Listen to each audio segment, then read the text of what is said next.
Good evening, everyone. It being 6 p.m. on Wednesday, May 13th, 2026, we will begin our fifth FY 2027 budget hearing for the Committee of Ways and Means. Please stand for a moment of silence. For the Pledge of Allegiance, and remain standing for a moment of silence.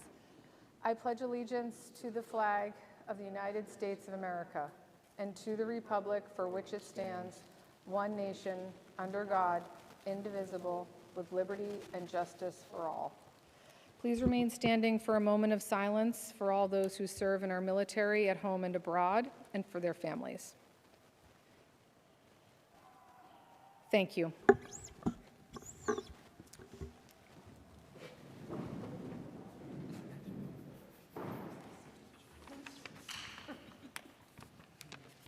Clerk Semino, could we begin with a roll call, please? Councilor Barrica? Here. Councilor Reynolds is currently not here. Councilor Flaherty? Here. Councilor Maglio? Here. Councilor Sterling? Here. And Councilor Moran as ex officio. Thank you very much, Clerk Semino. And we have no old business this evening and no approval of minutes. So I do want to let folks know the Town Council will be holding a public hearing on the complete town budget, during which public comment will be taken. That will be on Tuesday, May 26, 2026 at 7 p.m. If you have questions between now and then, please send them to the Town Council office at towncouncil@braintreema.gov. And as always, huge thank you to our BCAM team for broadcasting all of these meetings to our residents so they are aware of what's going on. So this evening, we are going to be covering the school department budget.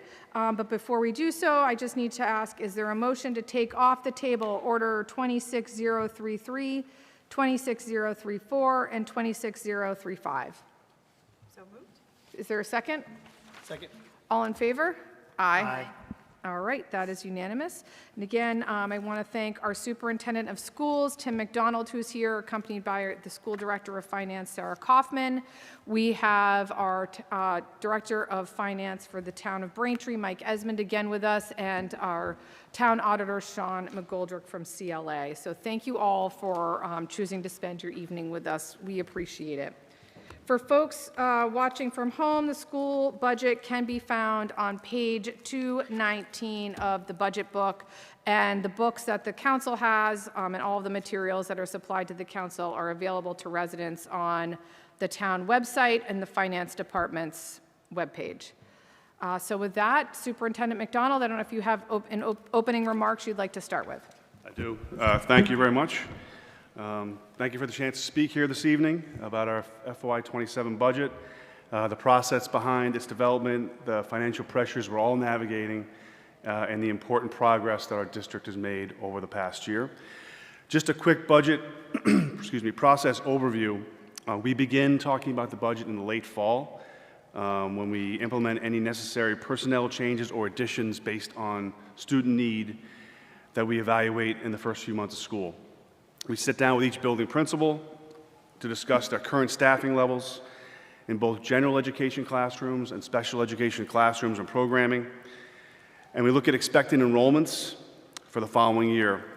And we focus on those conversations on what positions we would like to add and what positions we could eliminate or repurpose.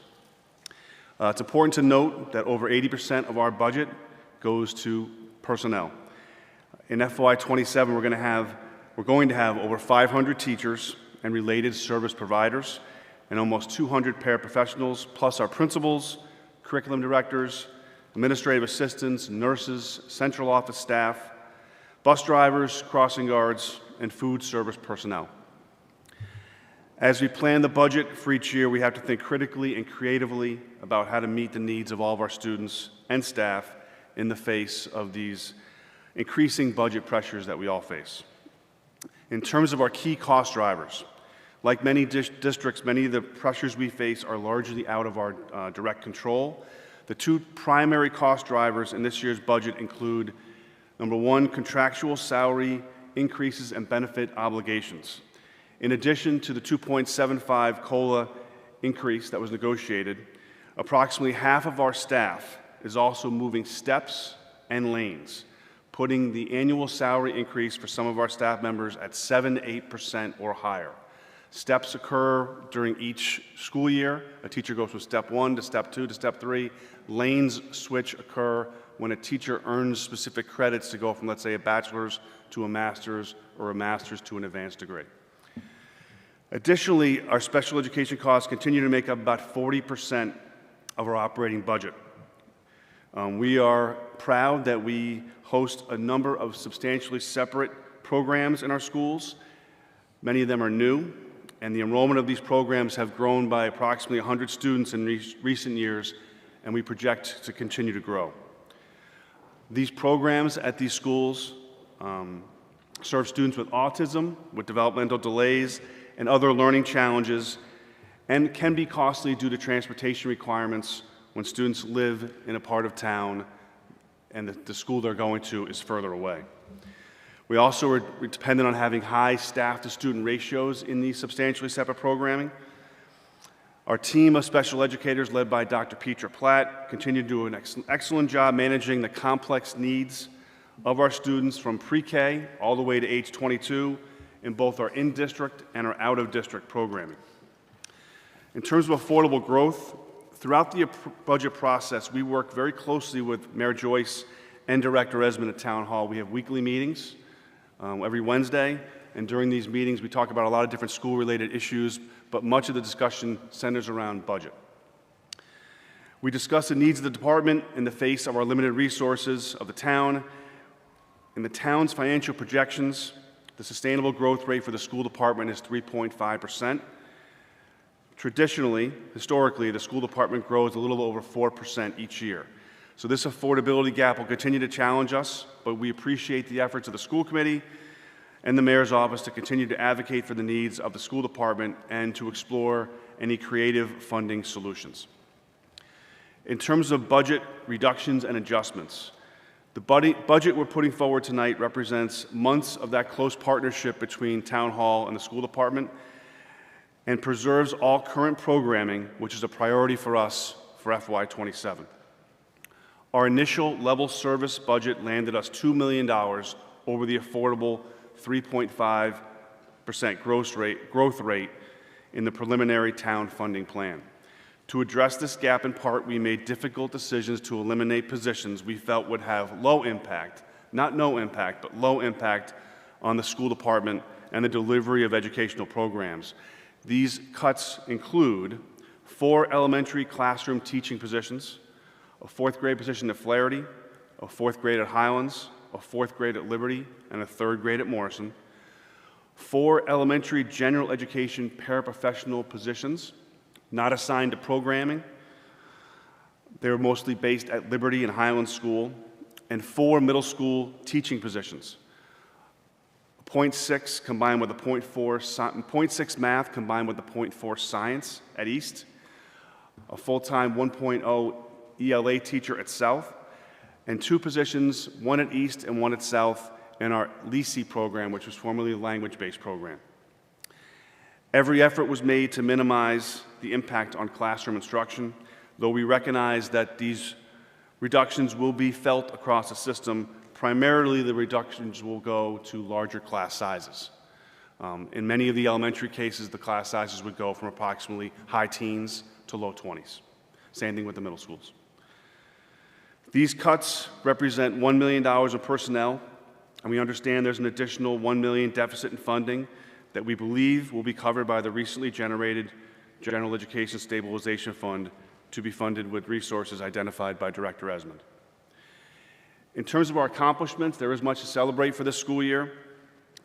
We successfully advanced a comprehensive facilities master plan that contemplates roadmaps for our school building to improve learning environments and aligning our physical spaces with modern educational practices. One step in this plan was completed recently by you all by approving our submission of an SOI for a new or renovated Braintree High School. We're looking forward to the potential partnership with the MSBA should that happen in December. Additionally, currently Braintree Public Schools is in our last year of a 5-year strategic plan. So in January of this year, we've begun the thoughtful and thorough strategic planning process with school department leadership team and a committed group of parents, BHS students, school department staff, and school committee members. This plan is in its final stages and will be published in late summer or early fall, and key strategic initiatives revolve around teaching and learning, community engagement, and budget and operations.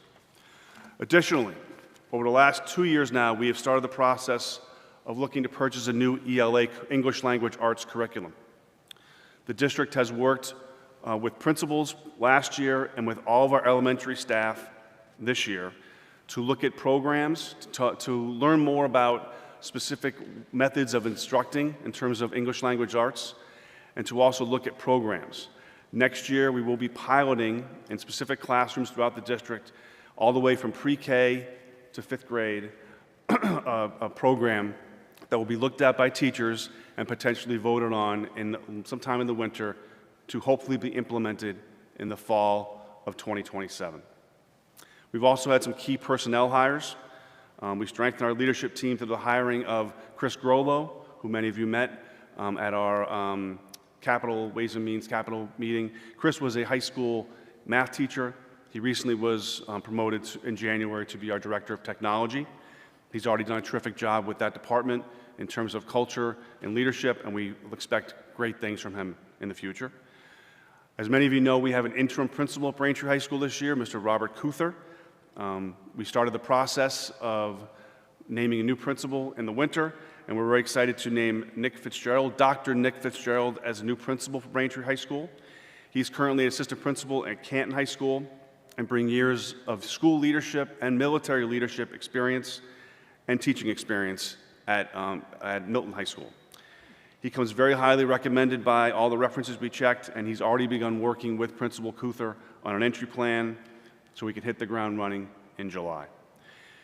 In closing, this budget reflects careful balance between fiscal responsibility and our commitment to providing high-quality education for every student.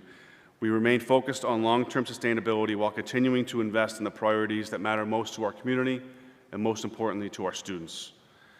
So we want to thank you for your continued partnership and support, and at this time we're happy to take any questions you may have. Thank you. Thank you so much, Superintendent McDonald, for that thoughtful and expansive introduction. I really appreciate it. And I also want to publicly acknowledge our school committee members who have worked tirelessly before the school budget gets to the town council on crafting the budget they feel is best for our school community. So I do want to acknowledge, I think I see Chair Rollo here this evening, and a huge thank you to all the work of our school committee members. Without any further ado, I think I will begin to open it up to committee members. Mr. McGoldrick, if at any time you have questions, please just raise your hand. So who would like to begin the questions this evening? And I know we did submit some and have received responses back in writing as well, so thank you for that preemptive information. Councillor Flaherty? Thank you. So I think I have a partial understanding about the staffing reductions that you touched on in your remarks. And so just correct me if I am wrong, but I think that it sounds like there's been a kind of a bubble of kids coming through the schools, and those students are finishing with 4th grade, and then they're moving into the middle school. And that accounts for why we are making some reductions in our elementary school classrooms at that level, so that, because the incoming kids, the following class will just not be as large. Correct. That's right. Okay. But even though they are not as large, the reduction in the staffing will still increase class sizes in the 4th grade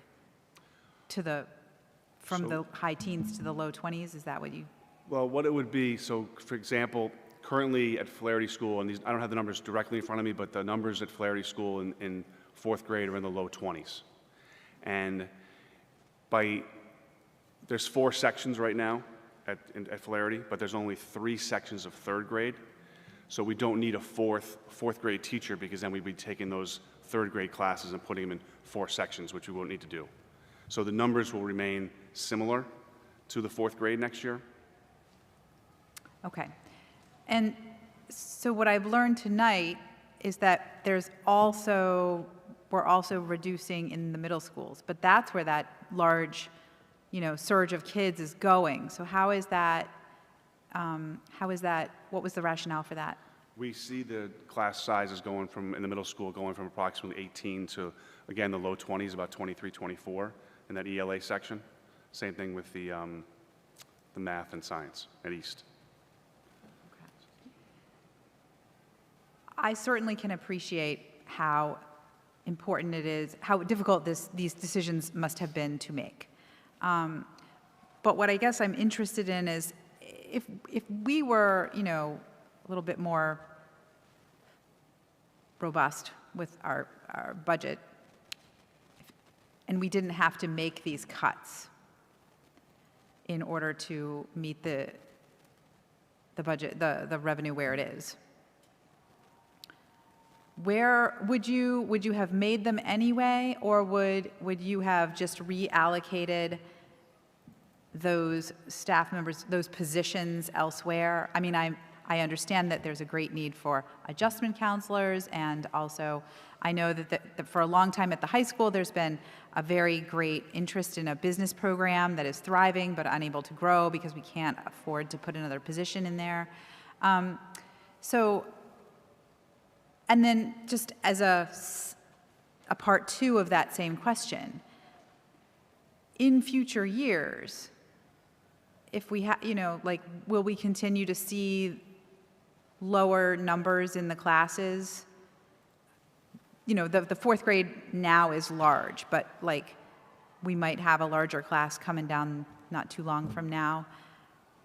Just describe your thought process there with those decisions. So I do agree with what you said. I think if we did not have to make cuts, we still would potentially reallocate some of these positions to something like an adjustment counselor at Braintree High or at our elementary schools.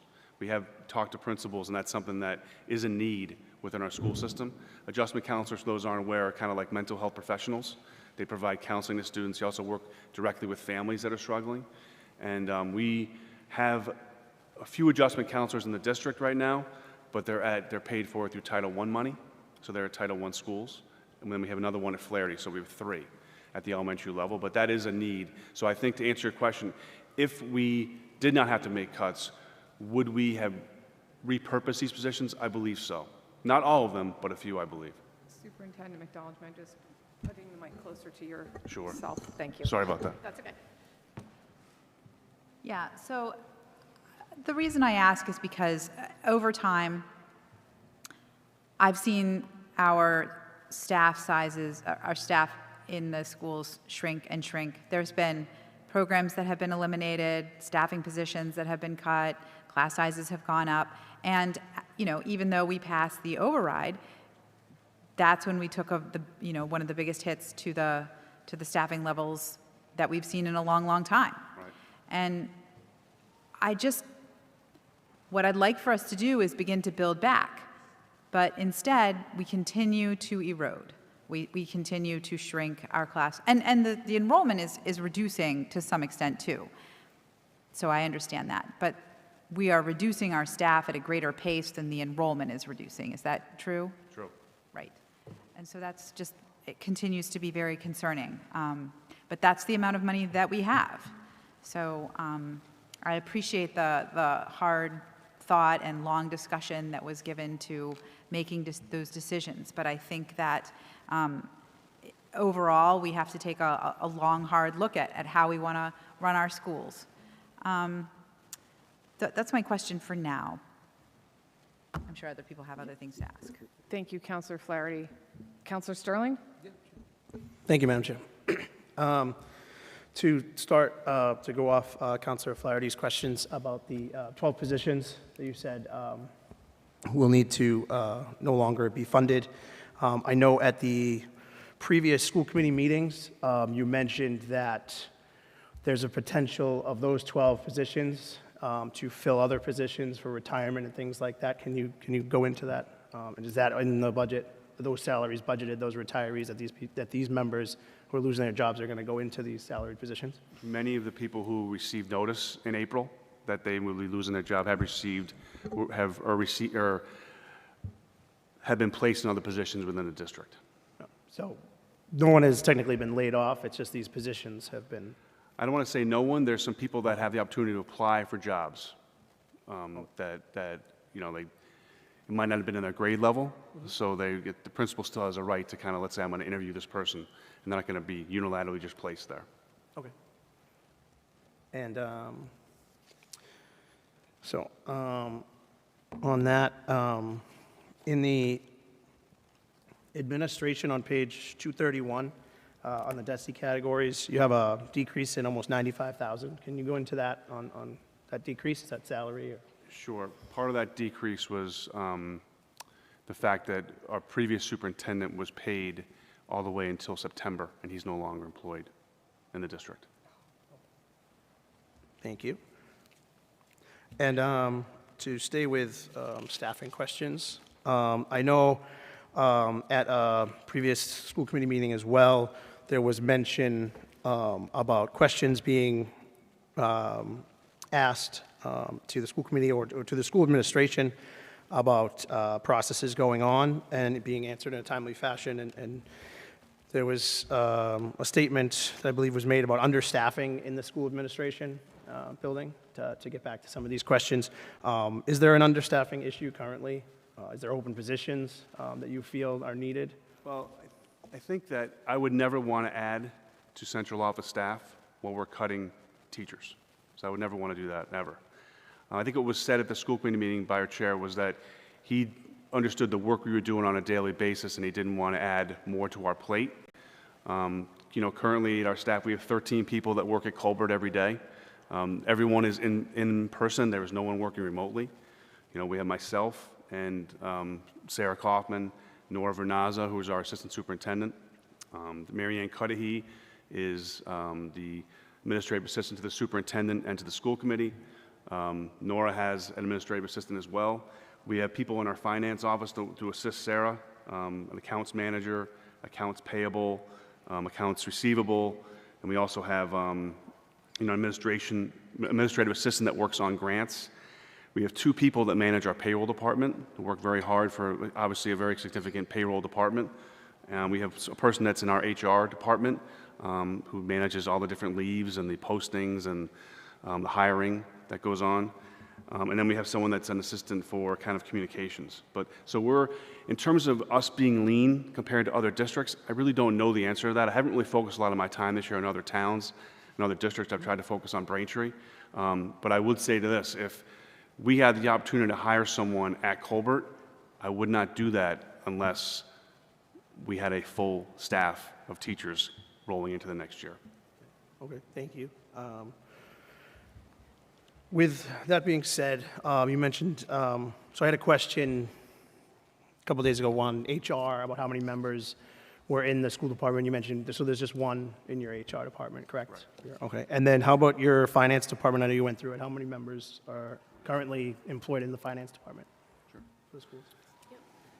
So, as Tim said, we have 2 full-time people that work on payroll. We have a payroll manager and a payroll assistant.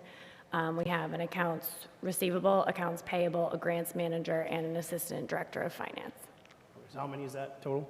6 under me. 6 under you? Okay, thank you. And just quickly, Director Esmond, how many people are in the town finance office under you? Not including the school, because they're separate, so you And keeping in mind that some of the tasks are obviously different. Yeah. We have 4 in our accounting department. In myself, there's 2 in the finance administration side. Treasurers collectors has 8. And then assessors has 2. So I think treasurer's collector, sorry, is 9. So that's 11 to 13, and so that's 17. Okay. And that includes the treasurer collectors and that, right? Correct. Okay. But in the finance department, it's just you and one other person? Correct. In the administration In side. the Yeah. administration. Okay, thank you. And this I have another, just one, I have more questions, but I'll do one more in this line, and then if somebody else wants to go, Madam Chair, if that works. Thank you. This could be for Director Esmond or Sarah Kaufman. So Director Esmond, when you met in front of this body to give us the Q2 report for the town, as you do, and you mentioned meeting with departments monthly, and you wanted to get this new trend started.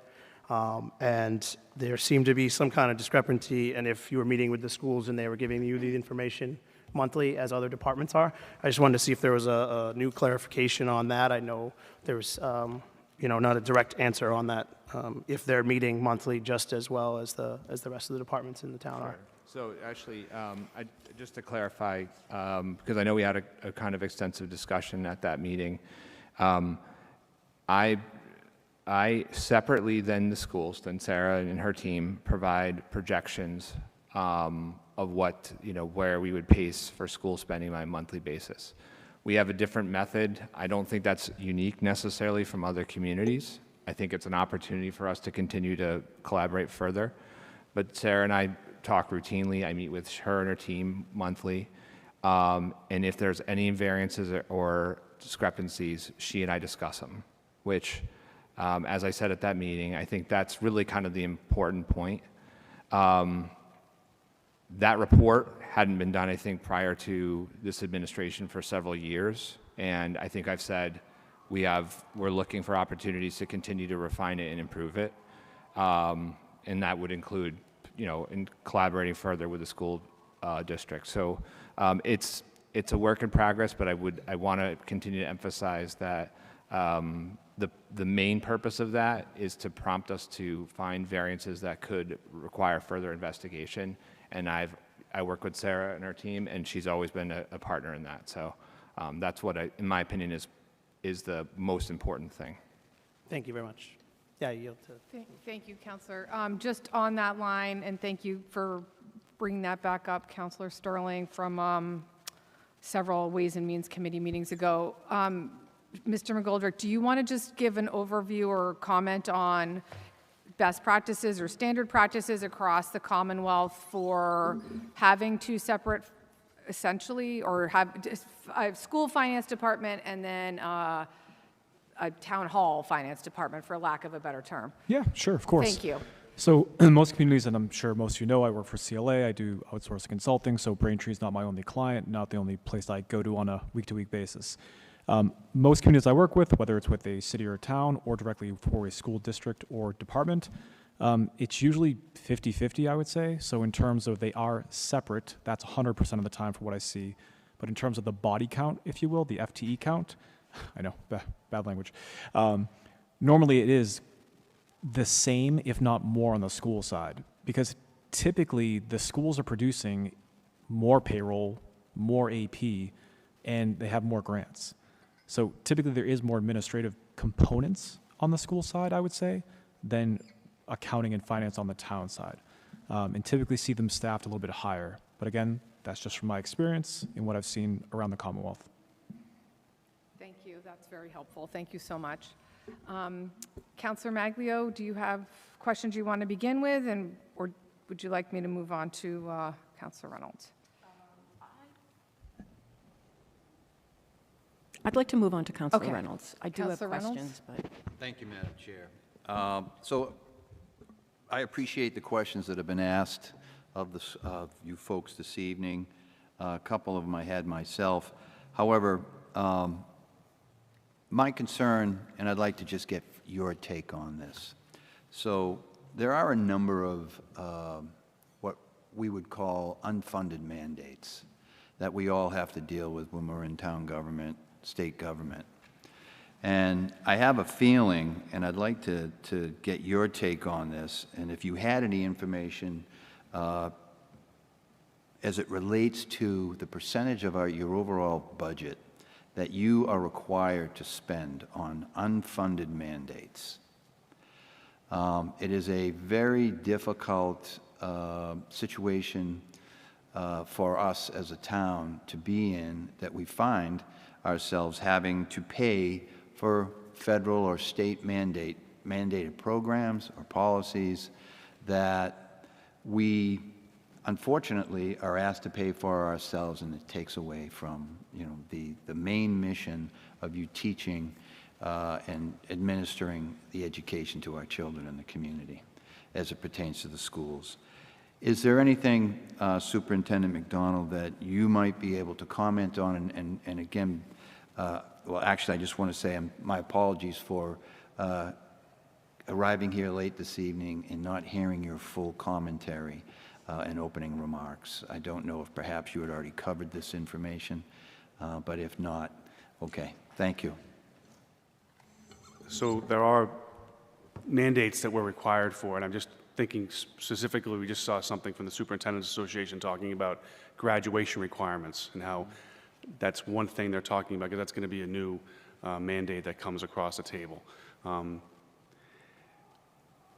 There's always concern when we get requirements that come from DESE, from the state, that tell us we have to implement certain initiatives, and then we might struggle with that initiative in terms of not only how to provide the finances for it, but how to provide the staffing for it as well.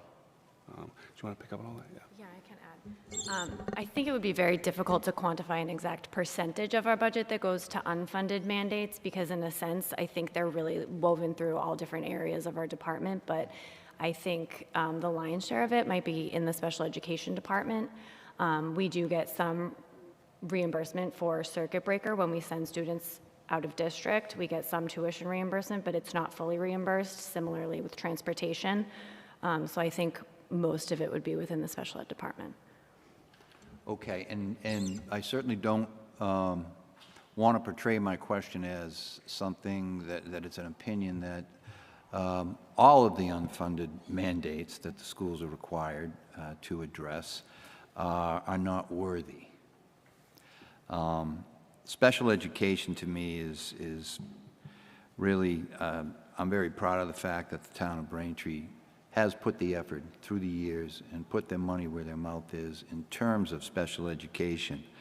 However, and I'm unfamiliar with perhaps the graduation requirements, maybe what I could ask is a follow-up to tonight's meeting, that you might be able to provide me or the committee with the program names and the area, perhaps, of the budget without getting too detailed, where I could then ascertain on my own further investigations and analysis of your overall budget, and would allow me to follow back up with you with some more particular questions.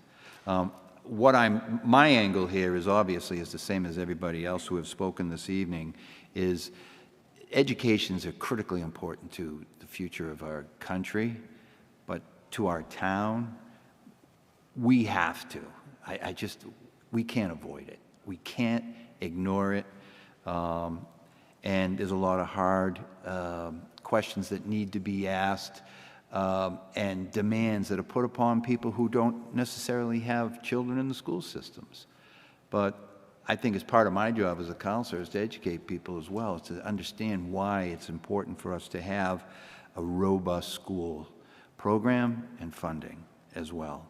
And I applaud my fellow counselors and the questions that they ask, and I applaud you and your teams as you have prepared this year's budget and in past year's budgets to truly, we're working together here. I really feel that there is something we're working together here on, and these discussions, I think, are very, very important for the general public to hear. The reasons why, the details and the thoughts and the philosophies and the benefits of why we do what we do in our school curriculums and in our school programs, and why the councils, we're the oversight. We are the oversight, and we need to ask these very difficult questions. But what it all comes back to, it's where are we going to find the money to do what's absolutely important to us, and choosing to, I don't want to sound as dramatic, but we don't want to have a Sophie's choice, if you will, because there's just so much that's important and that has that ripple effect. So I appreciate the fact that the questions that have been asked of you this evening, your answers I have found satisfactory, but I'd still like a little bit more information from my own perspective and insight, and I find that this may be helpful. So, Madam Chair, I'm all set for the moment. Thank you, Counselor Reynolds. President Moran? Gonna Hold. hold Okay. my questions. Thank you. Counselor Maglio, or I have a few questions if you like. Okay. Thank you again for being here this evening. I want to turn our attention to fees for a moment. And Ms. Kaufman's probably for you. My understanding is it is approximate, for Braintree High School students, it's approximately $400, maybe a little more, for a, not hockey, any other sport per season per child? Okay. And then what is the fee for full-day kindergarten for a family? This year it was around $3,800. $3,800, okay. And then what is the fee for the bus? $360 per student with a family cap of $720. Okay, so if you have two kids, one at the high school and one in the kindergarten, do kindergartners need to pay for the bus? No, the kindergarten bus is included in the tuition. So you're conceivably looking at $8,000. I have that right? No, I don't. I'm sorry. $5,000 in fees for a family. So I think it's really important. I want residents at home to understand families who are choosing to move to Braintree have to pay almost $4,000 for their child to attend what is their constitutional right of kindergarten, because we are one of, I think, 15 communities in the entire Commonwealth that has decided we do not need to fund full-day kindergarten. I just don't think it's acceptable, and it ends up being a de facto tax on parents with children. Secondly, the bus fee. If you have two children, first grade to 12th grade, who need to take the bus, who are entitled to take the bus, that's close to another $1,000 that we're charging families so their child can get their constitutional right to an education in Braintree. And finally, $400 to run track, play baseball, play volleyball, or do any other number of sports at the high school each season. So if you have one three-season athlete, you're looking at more than $1,200 on top of the $700 for the bus, and then if you have a kindergartner, on top of the $3,800 for full-day kindergarten.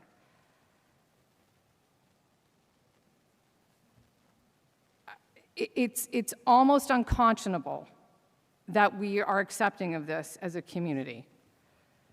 And I feel like a broken record because I say it every year. We need to prioritize full-day kindergarten and getting rid of these fees so that Braintree can truly be the family-friendly place that we purport to be. So I just have a couple of follow-ups on the bus fee in particular. I think what I would like to at least offer up, and I recognize this is the school committee's purview, so I want to say thank you in advance to the school committee for at least considering some recommendations for school buses. The first is, I think that we should explore or would offer up why we're charging for the people to use the school bus versus the people who are dropping off their children. The school buses have to be paid for whether there's one kid on that bus or the bus is full. And to put that cost on parents who rely on the safe, reliable transportation of a school bus, I think needs a second look. And there's no reason we can't flip the script on who we're charging. Secondly, I think the follow-on of the busing is one of the concerns, especially as we move kids into Old South that I hear constantly, and I gather that my colleagues hear constantly, is about traffic, especially around the school buildings. We are currently incentivizing parents in single occupancy vehicles to all go to the same locations at the exact same time of day. That creates major traffic jams throughout the entire town, when kids could be going on one vehicle in a bus, and eliminating a giant number of vehicle trips, again, all through the same neighborhoods at the same time, especially as we're looking to add an elementary school to the same campus as we have the middle school. So I think that's worth looking into. And thirdly, on this front, we're not charging high school kids to pay to park. Other schools do this. Again, there is an add-on benefit, which is encouraging people to find other modes of transportation outside their vehicles, reducing traffic on the streets, reducing greenhouse gas emissions. The city of Vancouver, I looked at it again this morning, they have a very robust transit program for their schools, including finding alternate locations within a 5-minute walk so that all the cars are not being funneled to the same locations at the exact same time. And I think that's worth exploring so that we can either spread this fee out for transportation amongst more families, and because we are, in my opinion, misincentivizing the behavior we want to see, which is reducing traffic through our neighborhoods by penalizing the people to send their child on the school bus. So, thank you for allowing me this platform. While I have the audience, I want to take advantage of it, and I do appreciate that we can't fix everything at once, but I also want to say thank you to our school committee members for considering alternatives to getting our kids to school safely and ultimately without the burden of additional fees for our families. That is all I have for now. Councillor Maglia, I'll turn the floor to you. Thank you very much. A lot of questions that I was going to ask were asked and answered. Thank you. Also, I had the opportunity, and I appreciate it very much, to sit down with all of you, I think it was last week, and to go over some questions. And I guess I will leave it with a big picture question. We are concerned about so many different levels of this budget cliff that we're heading to. And we're worried about squeezing families too much. We're worried about losing programming. We're worried about making a huge change in what the town's educational school system looks like. So all of those things are real. All of them are bearing down on us, and there are no easy answers. I guess I can't help myself but say for the record that when we're looking at $352 bills for families, when we're looking at $3,800 bills, or some of the other figures that have been mentioned, I still come back to the estimated savings for closing a school are $500,000, which was actually not, doesn't really have a big impact. We're not really sure if that's what it's going to be, and we don't know where those costs are going to show up. And we do know that closing one school, because we're heading toward this huge divide between the revenue we're raising and what we're spending, that one school isn't enough. So having spent $400,000 on a plan, there is yet to be a plan. that shows that long-term sustainability. So we are continuing to make these small little cuts, or larger cuts, or huge relocations, and yet we're still not really addressing we're still not going to be balanced. Like, we're still looking at $1 million right now that we're staring at in terms of the budget that's been proposed and the budget that has been approved. So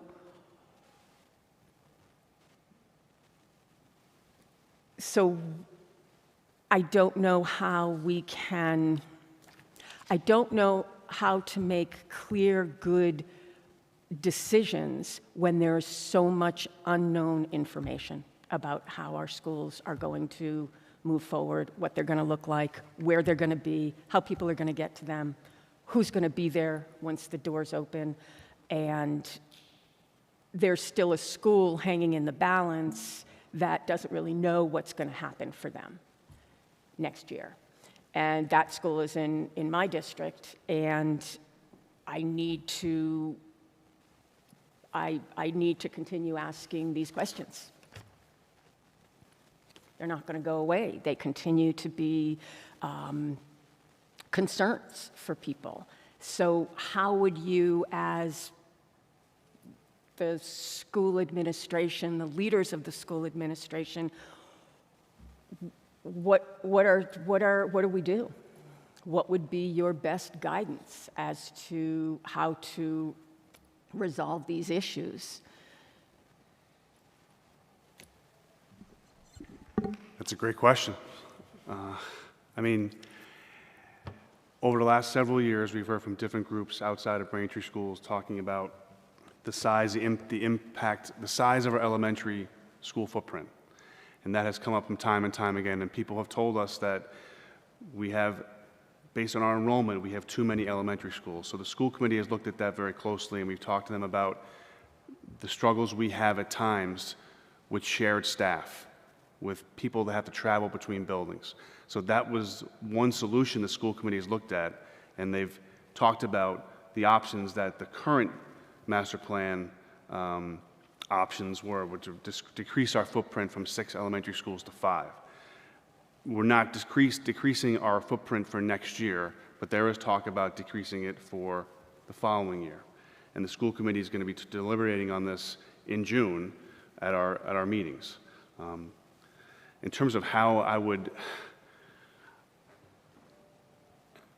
the hardest part for us is that, as you heard me say, and you've heard for years probably, that our costs are going up, but our revenue is going down. And I don't really have an answer on what the solution is to that, other than making decisions like we did tonight, like we did with the school committee in terms of budget cuts, which nobody wants to do, or have fees, which nobody wants to do, or increase fees, which we certainly don't want to do.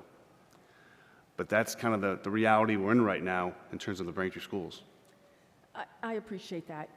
So I guess one of the things that occurs to me as I listen to that is that, so we're moving one school, we're closing a school, and closing that school, whatever school it ends up being, since there is no actual vote, but it's been alluded to,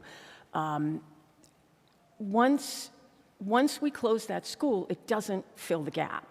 But the thinking is that at least there's less of a footprint, there's less facilities to pay for, there's less overhead, there's less structure, there's less bricks and mortar. But we're not closing the school that is going to be the one that is likely to have a catastrophic failure, or that is going to need tremendous amounts of repairs, or we're actually closing a school that seems to be one of the most recent the state of it. I don't know what what the assessment is, but that it is predicted to have the least amount of repair costs, upkeep, maintenance, et cetera. So I also don't know how closing Ross helps if there's a leak in Hollis that ends up where the asbestos starts to flow and the walls start to disintegrate, heaven forbid, or if something happens in Flaherty or something happens at Liberty or wherever it may be. So I'm not sure, like, I need help connecting those lines and also then seeing where it's showing up here. For example, are there costs in here? We learned from the DPW and facilities earlier this week. I think it was this week, it might have been last week, but we learned that basically everything related to to Old South and Highlands is already covered. It's already done. It's already in the budget. It's already happening. It wasn't extra costs. So if it's not in FY26 and there isn't another school in FY27, where are those numbers? And the reason I ask is we know that when the idea was to move facilities over to the town, there was a huge amount of costs, great delays, union issues, and all kinds of things that happened. So and that was a whole different department and different time, different administration, different reasons. However, how do we know that we're going to be able to, like, without the plan, how do we know that this budget for next year is going to be adequate? Or is it going to be higher? Are there going to be higher costs? Or are there going to be some savings already realized? Based on the facilities you're talking about? Based on a decision made at the school committee to close or open additional schools. For next year? Correct. For FY27 Right. in this budget. Because the decision was made during FY26, and FY26 budget, evidently, in some way, there are no increased expenses moving Highlands to Old South because of other work that was happening. But that's not going to be the case if another elementary school closes. Well, it's not moving, it's the kids are moving and the building's going to close. Right. But that How are would- those schools going to accept those kids? What kind of costs are those going to create? Right, but that would be for the FY28 budget.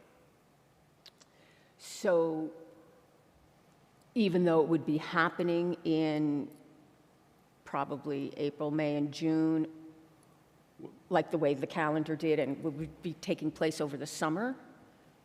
Correct. Correct. And in the multi-year projection, then does FY27 lead to FY28 that's much lower because of that? I'm sorry. Does I keep sliding, that's why so if FY26 contained whatever the costs were and whatever the departments are for Highlands to be moved, where are those costs for the next school? So any costs related to the movement would fall in the facilities department budget. I think that the calendar, as we understand it, that the school committee is working on to make a decision, would allow for us to have the information we need for the FY28 budget to accurately reflect the staffing we would need given any changes in the elementary school footprint. So what kind of math has been done for FY28, FY29, and are there some of those longer-term projections based on that next school closing? So we do high-level projections out for 5 years. At this time, I am not projecting into FY28 any additional school closures because no decisions have been made. So in order to make those decisions, wouldn't we want to start preparing for that in FY27 and FY28 and not be caught with a situation where not only are we costing people money for all of these different fees that were raised, but now we're closing a school, and now we're still going to charge more money to close the school because we've got to move all these kids, and we're not really sure where they're going or how it's going to be paid for or how they're going to be accommodated. And by the way, the building that we're moving them to just lost its electricity or its heating, or there's some kind of disaster. It's not in the DPW and the facilities budgets because we talked about this to some extent.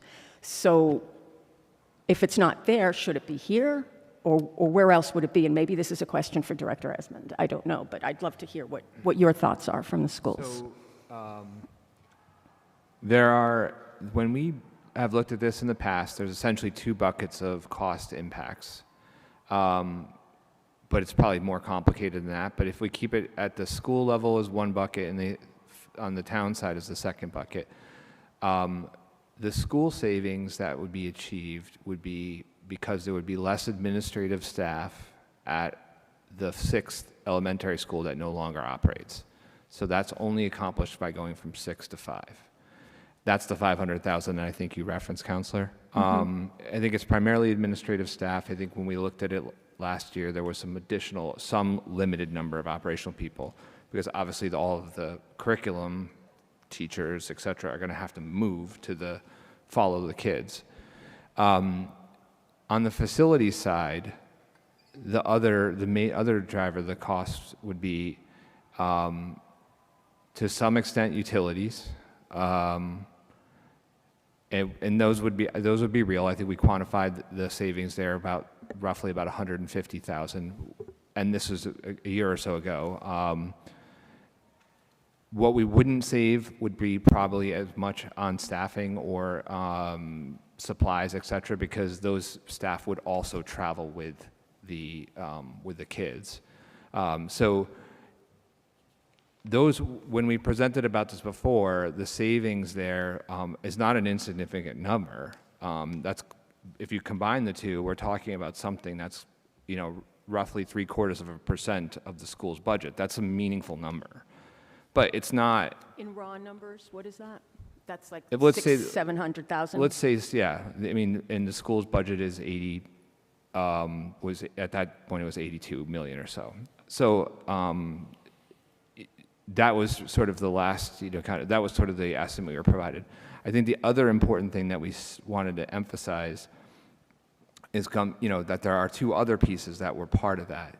When and the superintendent alluded to it, there are other impacts where, by virtue of us having 6 neighborhood schools, ERS was really going in and looking at the scheduling that was required. I think one kind of really sort of clear example was, I think they said for specials, we are compensating I think in many cases, one full day just for travel, which is a meaningful number. And there would be some places where it might not be that we would save money, but the limited resources that are available to the district would go further because they would be able to employ them more efficiently. And there is correspondingly other cases that were provided in that study related to special education supports, where the total number of kids that could be in a pullout or something like that would be larger because we would be able to have more scale, essentially. The other part of this, and this is where I know that's where you kind of blend with the P&L and the balance sheet side here, is the looming long-term investment liability for the town. So the hard part is that those are in the current year budget and the budget we're talking about next year or even the year after, the debt service dollars associated with those investments they're not funded anywhere. And we've talked about. I'm sorry, they're not. They're not. We haven't set aside. We've projected sort of the capital, essentially the debt service costs, just associated with the capital program that the mayor's filed, which does not address some of these very large long-term capital needs, whether it's the schools or other townside facilities. And so I think that's another part of this discussion. I know we're talking about the operating budget, but they're not entirely divorced, these two discussions. And what we've emphasized is that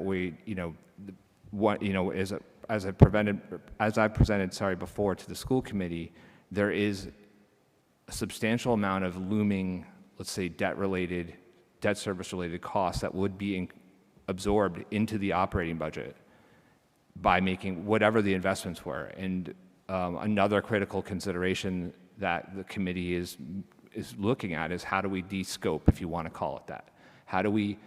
What would be decisions that would help us to avoid having to absorb the greatest amount of capital investment necessary?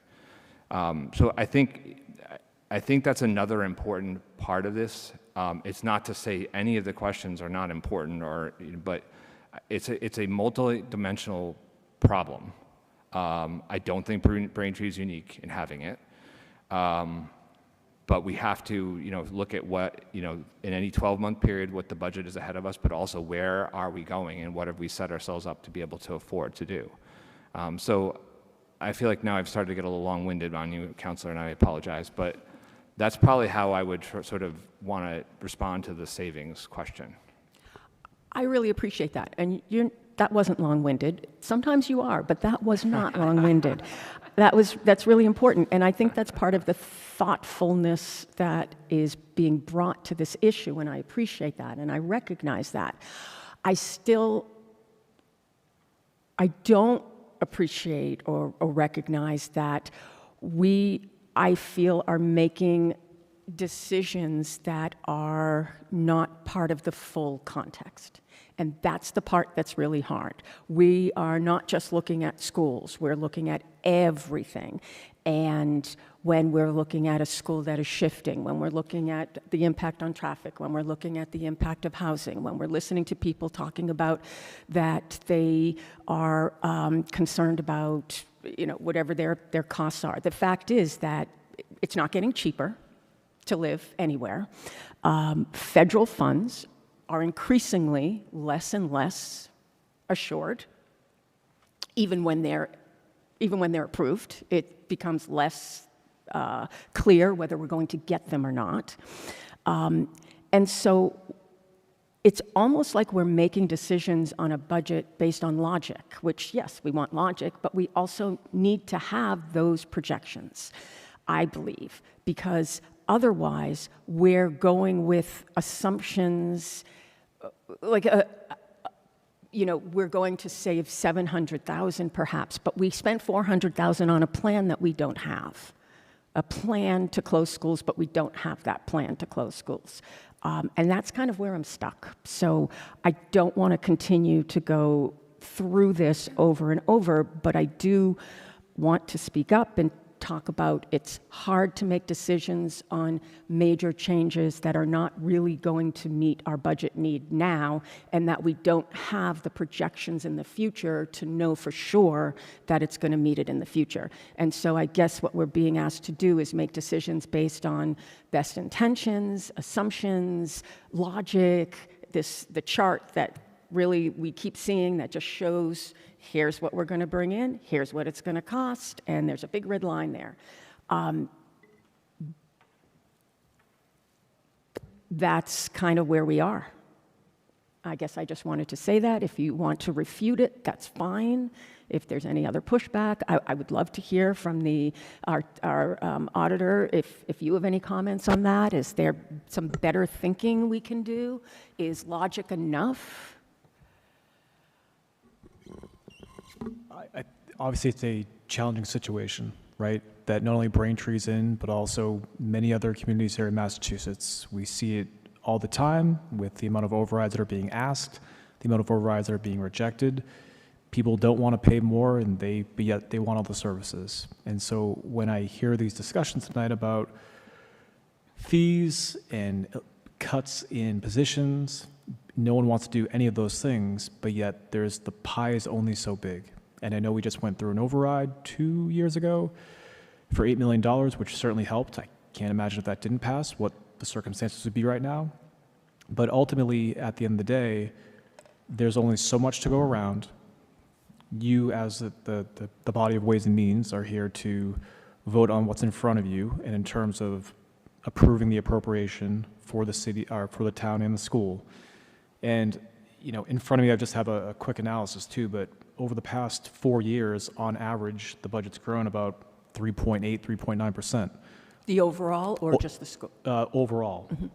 And it's almost split evenly between the two, meaning town versus school. So each are getting the same percentage increase on average.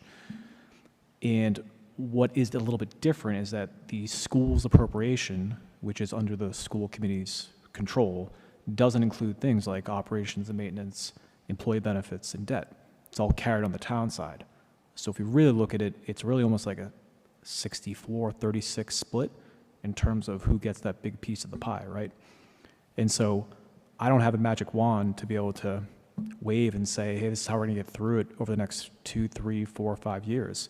With the changing in enrollments and school closures and school movement, it's big strategic items that people have to think about. And certainly, you know, I believe it's on the forefront of everyone's mind who's at these tables.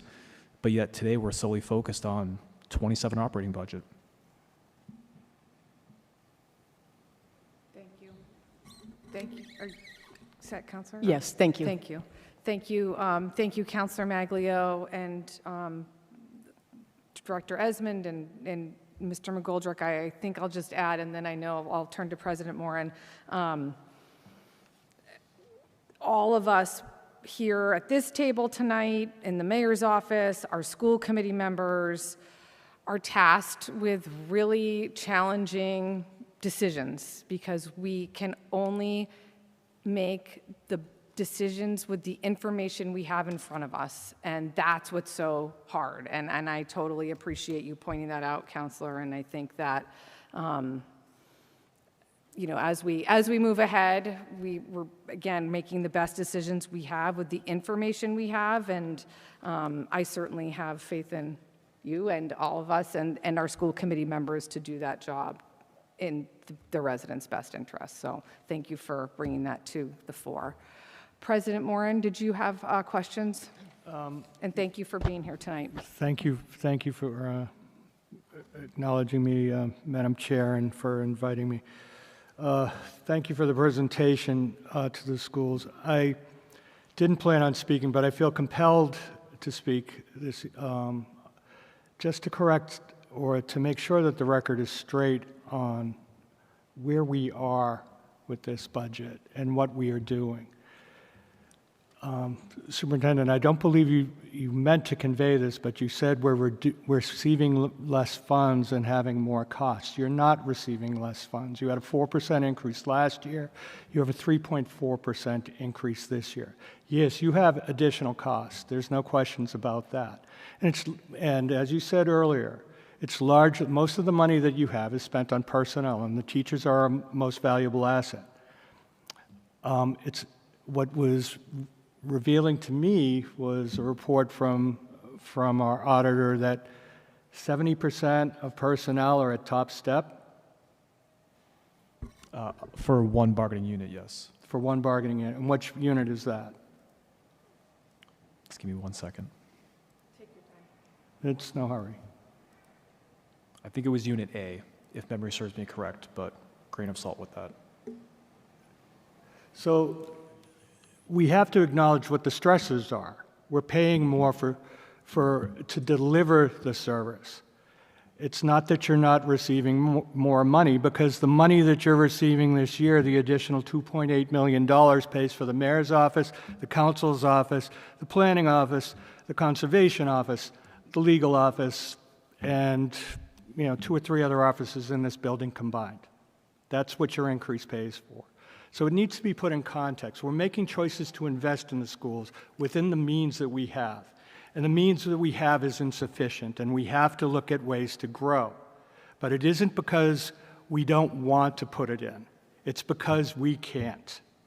And it's also because of the stressors of being able to afford to pay for good people to do the work in your department. And that's what we've chosen to invest in. Now, Director Esmond's comments about, the choices that we make and the drag it is to have a school, the long-term costs that may be added if we keep a facility on. Yeah, that may be true, but there were a lot of decisions that were made that weren't really made with high visibility about where to put things into rather than putting them into keeping the schools in line. $8 million was identified as a cost for repair of the school that you're closing in my district. $8 million to bring it up to code. Okay?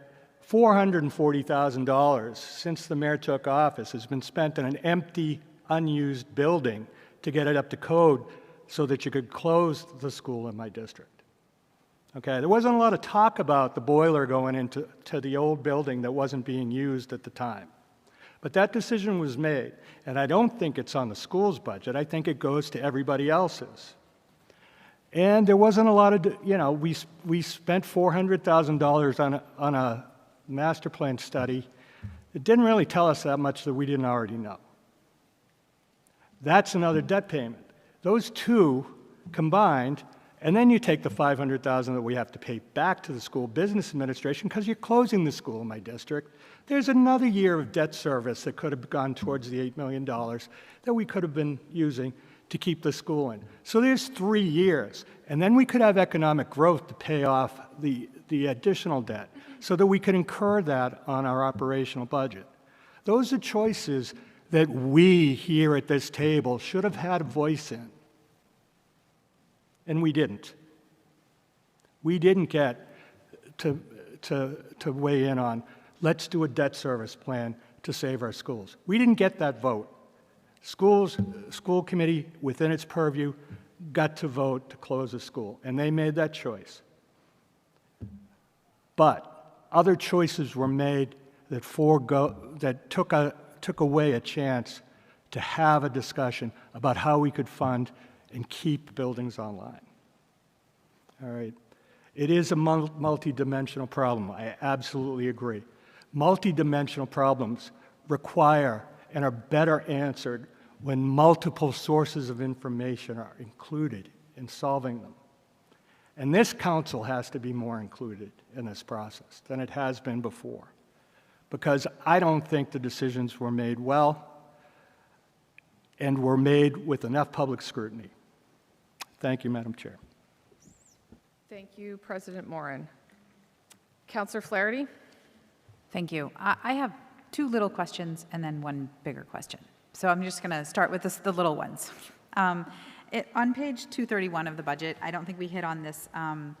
The instructional materials, equipment, and technology has been reduced by almost $75,000. And I'm just curious, how that's going to impact instruction or the school experience in the coming year, because clearly it will. So that's actually a line in our budget that we reclassified from that DESI category to the operations and maintenance DESI category because we felt like that was more accurate. So it's actually not a true reduction. It was a movement between categories for the line item that services our telephones in the district. Okay. So that's good news. Thank you. You're welcome. And then for the next thing that I wanted to ask is pupil services. What does that mean?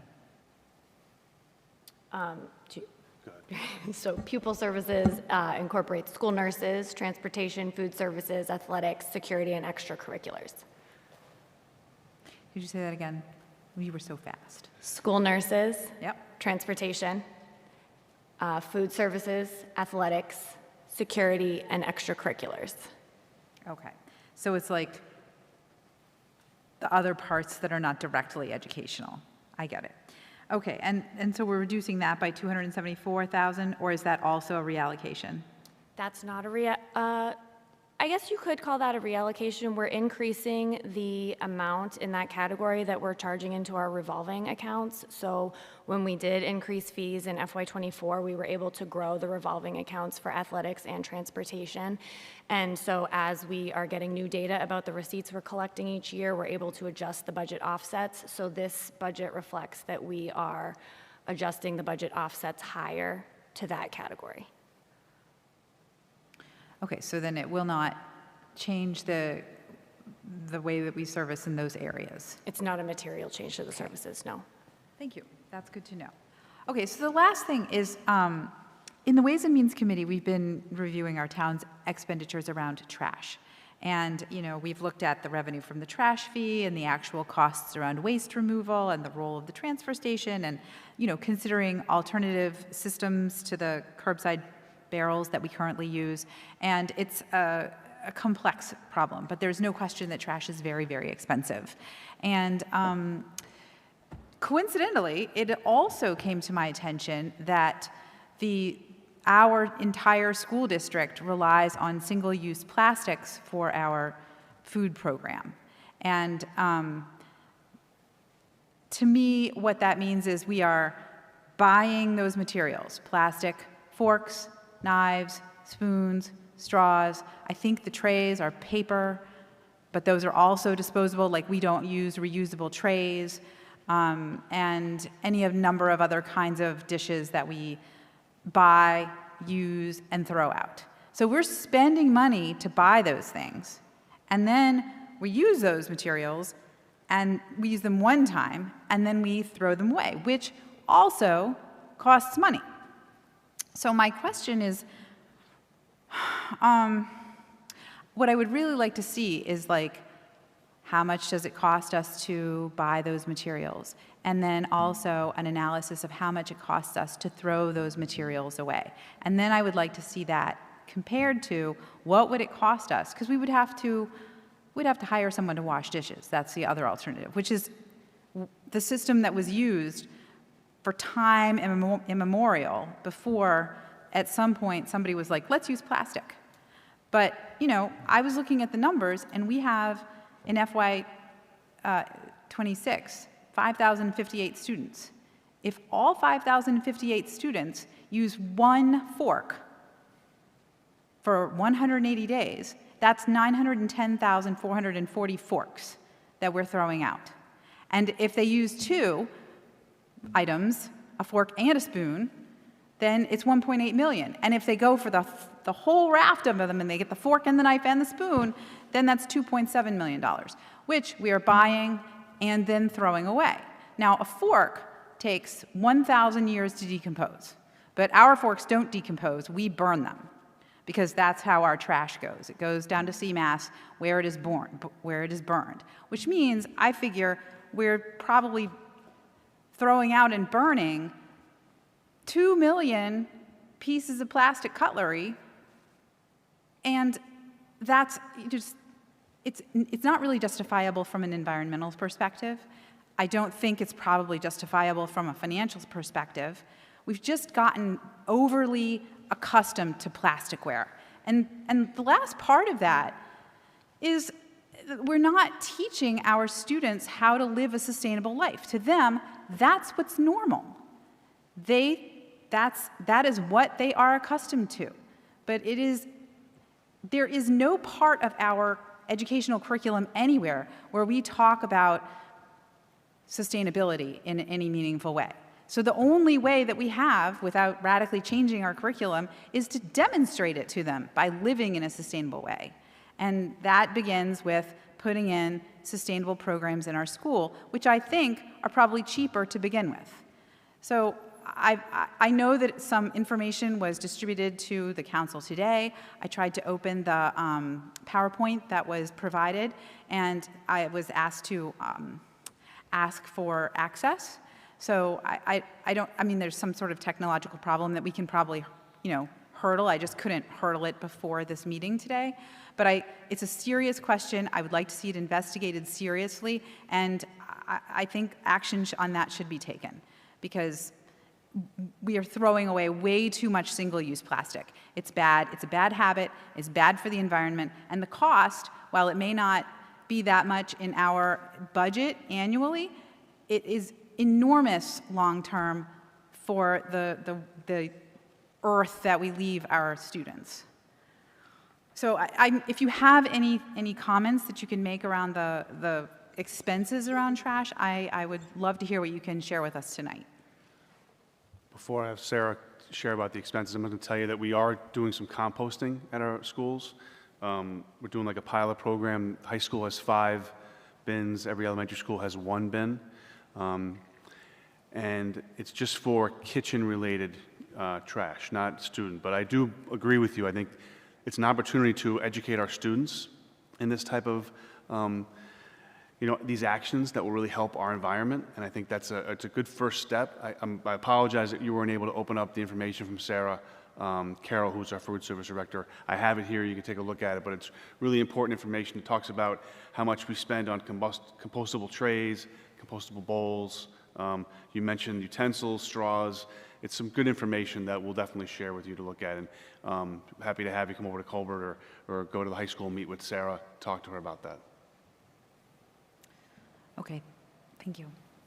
Did you wanna- Thank you, Counselor Flaherty, and I will echo those comments and look forward to, maybe someone could download the PowerPoint and just send it to as a PDF to Clerk Sabino, please. Okay, thank you. Counselor Maglio? Thank you. A very brief comment. I really appreciate the remarks you made, Councilor Flaherty. And I do just want to add one little piece to that, which is that kind of a system, the only thing it's sustaining is the fossil fuel industry, because that's where all those plastics are coming from. So in addition to everything raised, we are also polluting the air we breathe, and it's subsidized by our tax. We are paying for it over and over again, and all we're doing is making it safer and safer. Just wanted to thank you. Well, the committee will be looking forward to the compost presentation when it's available so that we can dive into that more. So thank you, everyone. Any other comments? Councillor Sterling. Thank you, Madam Chair, again. You're remiss, I don't know if I said it before, but thank you again for being here today, and thank you for the presentation. Sorry if I missed that in the beginning, dove right in, but I appreciate all your time and all the thought and effort that took, yourselves and the school committee getting this budget to this body. On that note as well, I want to echo President Moran's comments and his sentiments that I think we, as a whole, we all ran, I said this prior at the school committee meeting, I imagine we all ran for the people of Braintree and to work together collaboratively.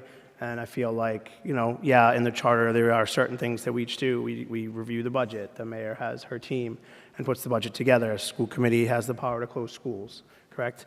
But we should all work together and work, for our residents and be out there visually and tell them exactly what's going on and how things are costing. Example with facilities, we asked where the money from the boiler came from. It's not that you have to go out there and tell us, right? But it came from a separate fund when they replaced it, and it's not in this budget. It was a great answer. They fixed that for us, the question that I had. But it's a question that was out there and had to be asked at this body and not, as we were going through the process of then closing a school. So I just want to echo his remarks. And I have a few more questions kind of related to that. That's okay. So, Madam Chair, you asked about the savings prior. With closing Highlands and opening Old South. And I know Superintendent McDonald, you got back that there's no budget savings captured in this budget, correct? All right. So another question was to see if there's any budget savings. Is there any budget costs in this budget? On the school side? No. So when you say that, so then in the facility side, there will be? I assume so, yes. Okay. So on that note, President Moran mentioned the payback or the clawback to the MSBA. It appears it's $180,000, a little over, right? Correct? Correct. For a year. 3 years. 3 years. Yeah. And that's due this next fiscal year, right? Correct. Maybe I missed it. Is it in the school side of the budget, that payment, that clawback? No. Director Esmond, do you want to, I'm sorry, go ahead, Counselor. So I don't know that I can fully answer the counselor's question yet, but I don't know that we've resolved yet with them on how we actually will repay them. Okay. In what way? They had sent us a letter after we sent them information about what had happened. They sent us a letter with the pricing, and we will respond back to them by the end of the month. They had some other additional questions on the building that we need to respond to. Yeah, I think my question was directed as to see where this money is going to be placed. Then to go back to, the council had no role in closing this school, and then you're going to take this $180,000 and put it on the facility side or put it on the council side or have us come and vote on it, whereas it was the school committee's and the school administration's decision to close this school, knowing that this money was here. Maybe you didn't anticipate a 3-year payback period, and you wanted a longer one, but I think the MSBA is pretty forward and straightforward in their answer that it's a 3-year payment period because they were gracious enough to help us with that school, and now we're closing it. So whenever that comes up, if you guys could please relay that information to us on where that money is going to be placed in the budget, if it's not currently here. Because that, again, it could be a salary, it could be two salaries. That's now in the budget. I think the cost, I know Superintendent McDonald, you had mentioned prior, Highlands is a walking school, it's closed, there'll be additional, you said there wouldn't be additional buses, correct? We don't know that number yet until we open up our bus registration, which will be opened up later this month. And then we'll have an idea what it will entail in terms of buses for Highlands. Have you taken into effect hiring additional bus drivers? Potentially. We'd have buses in our fleet available. We may have to hire bus drivers depending on the number of people that decide they want to take the bus. But that's not reflected in this FY27 budget? No. In this FY27 budget, if we have to hire additional bus drivers over what's budgeted in the operating budget, we have the reserves available in our transportation revolving account to cover it. Okay. Thank you, Sarah, for that. And then a couple other questions. You also, there was also discussion at the school committee meeting on this Monday about going back to a consultant, one of the firms that we used prior, correct, to look at the East Braintree, or East Middle School feeding elementary schools, correct? And to ask them to go through that and review those schools to see which possible closure could happen, and also to potentially do a redistricting, correct? Did I hear that correctly? So the school committee asked us to re-engage Sanborn, which is the company we used 2 years ago. We needed to because the numbers have changed. In 2 years, the enrollments changed and the grade levels have changed, neighborhoods have changed, that sort of thing. So that's what we did, and they'll be presenting information. They'll be presenting information to us that we'll present to the school committee on June 8th. With that, is there an additional cost to re-engaging with that company? There is. Is that reflected in this FY27 budget for the schools? That will hit the FY26 budget. So there was funding in the FY26 budget for that? There is funding available in the contracted services line for central office that was not fully spent that we will use. Okay. Thank you. And to go another final question on just the potential cost of the movement of the students. I've briefly reviewed, I know that in the Braintree Teachers Association contract, when a teacher is asked to be moved or moved classrooms, they get additional personal day hours, but they also get more hours given to them when they're moved from a building. Have you taken into effect, and does this budget take into effect the amount of staff that's going to be moved from Highlands to Old South, and the amount of personal days, the amount of hours that they're going to be given because of that move? Yes, those costs will be fairly de minimis compared to our whole budget, and we can absorb those costs, yes. But De minimis to the entire budget, so we're prepared to absorb the cost of that, yes. so you're prepared to take them on, but are they in this budget? Yes. Okay, thank you. I think it's my point being is any cost. There is a cost, and there was, I think a lot of people were wondering what's the cost of this movement, and there's been, a $43,000 on getting the company to move the furniture. But I think details really matter, and a lot of these details of the actual cost, and I know it's minimus for those 9 hours, but, now that person takes the day off, which it's their right to, it's in their contract, they got the hours, the time. You have to hire a sub, right? And then you're hiring someone else, so there's just more costs that could occur, and I just wanted to be sure that all these are taken up and asked and out here for the public to understand. They don't get to take the day off. We pay them for their extra time that they. Okay. That's what the day So is. that's the pay. Yeah. Okay. What was my other one? So I had about two more questions. Sorry. Okay. When I know Councilor Flaherty was discussing about layoffs and losing staff, and we've been doing that. We had to do the override, which no one wants to see that. Teachers are the most important part of our schools. I do know that there was a time after the COVID funding was given to us, the one-time payments were potentially used for funding for staffing. Is that correct? At some point. I believe so, but that wasn't this role then. None so of us yeah, were yeah. here, but so now we had to do some layoffs. We did the override. do we have a feeling of, are we kind of getting back to that amount of staffing we had prior and the need that we have with the students, because the students have decreased, and we hired, the student population was decreasing COVID after COVID, and the hiring of teachers, administrators, all that was going up. I know we had to obviously lay off some people we didn't want to, but we said they were kind of, taking the steps, and now we know everyone gets their raises in time and things like that. But, are we coming back to almost a plateau of, we're back to where we kind of were prior to those hires with one-time funding that we weren't going to get in revenue? We're not. Our enrollment has decreased, but we're not. We cut, I think it was 43 positions in 2024. Some were not teachers, some were office staff and administrative. But the last year, there were no cuts. There were no cuts in the school department budget. And this year, we have the 12. So we're not back at that level yet. But enrollment has dipped, so it's allowed us to make some changes. And then just line item question. I noticed for in line item 109, the athletic trainer salary has been zeroed out for $100,000, I think it was. Can you discuss why that is? We were able to move the athletic trainer salary into the athletics revolving account. Okay. And just want to also echo the chair's statements about fees as a parent of a little guy. Obviously, he's not in the schools yet, but I know the fees are expensive and they do cost in living. So I wanted to see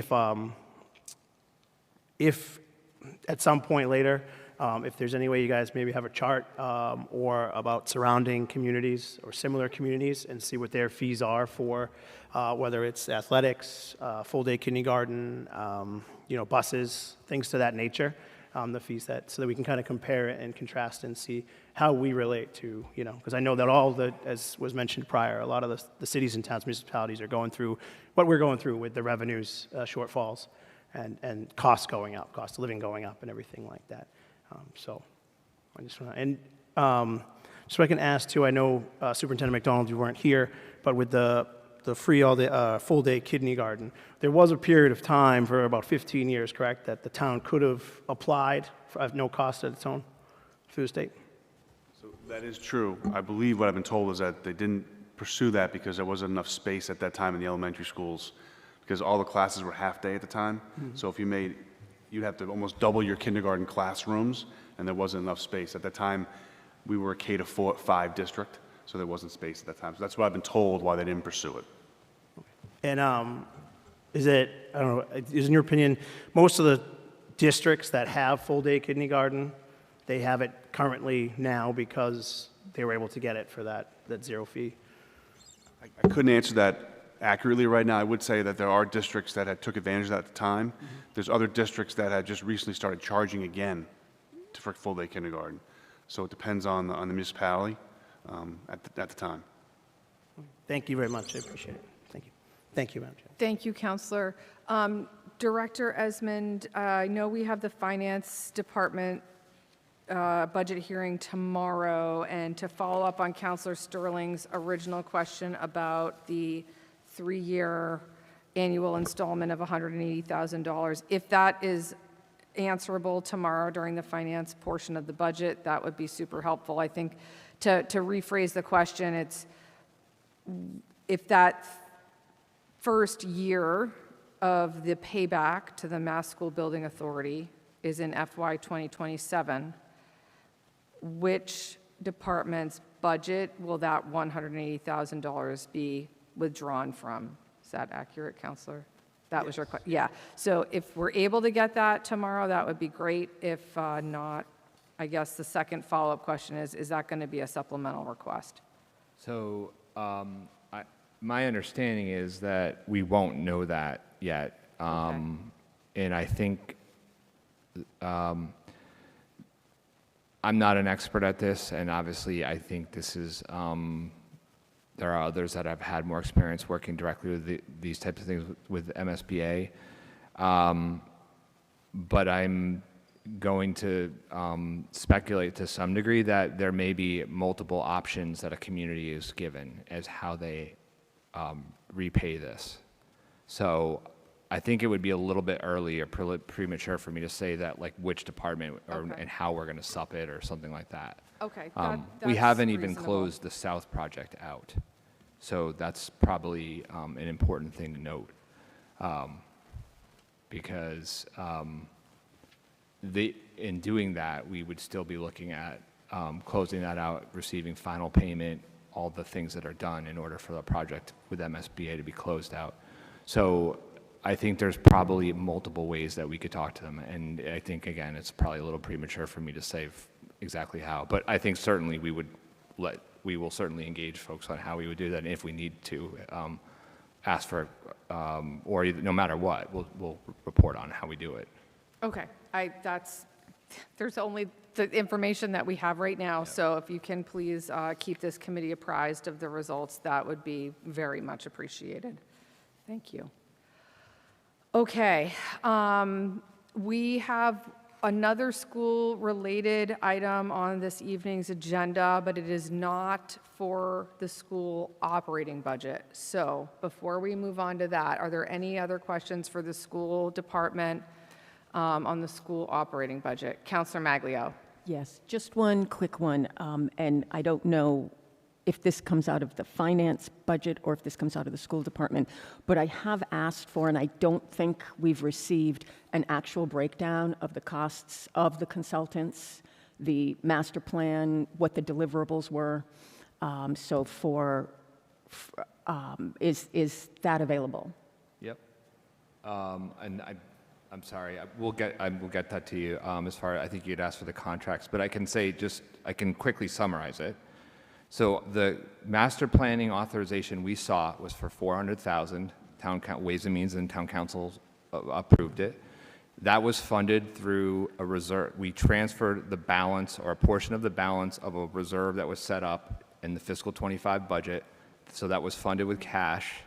That was essentially free cash redirected to reserve. There was a balance. As you recall, we did not have the separation costs that we feared we might. So we proposed using $400,000. The contract with ERS was for $302,000. We've incurred a very small little additional number for production, like I'm going to speculate maybe another $1,000 for like materials. So the balance is still has been unexpended, uncommitted of that. So let's say roundly $96,000 or something like that. Additionally, we spent $30,000 with ERS in a second engagement with them that preceded the master plan that asked them to dive into specific things related to their findings around the neighborhood schools. So they had 3 findings when we first met with them after the 25 budget.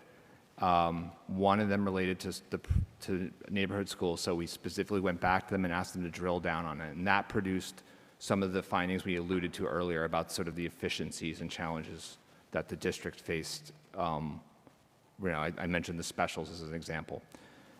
We also hired Cropper GIS, so we procured them and funded them for $25,000. Both ERS and Cropper GIS were funded out of a reserve that was set up at the conclusion of fiscal 24 with cash under the mayor's office, where we were proposing to transfer $300,000. We found savings in multiple departments' budgets, transferred them to a reserve for the purposes of hiring consultants or technology services to look at these types of things, so we'd have some resource available. I think I made the comment at that night and said because we've had so many years of cutting, we do not have resources that sit in departments' budgets for these projects.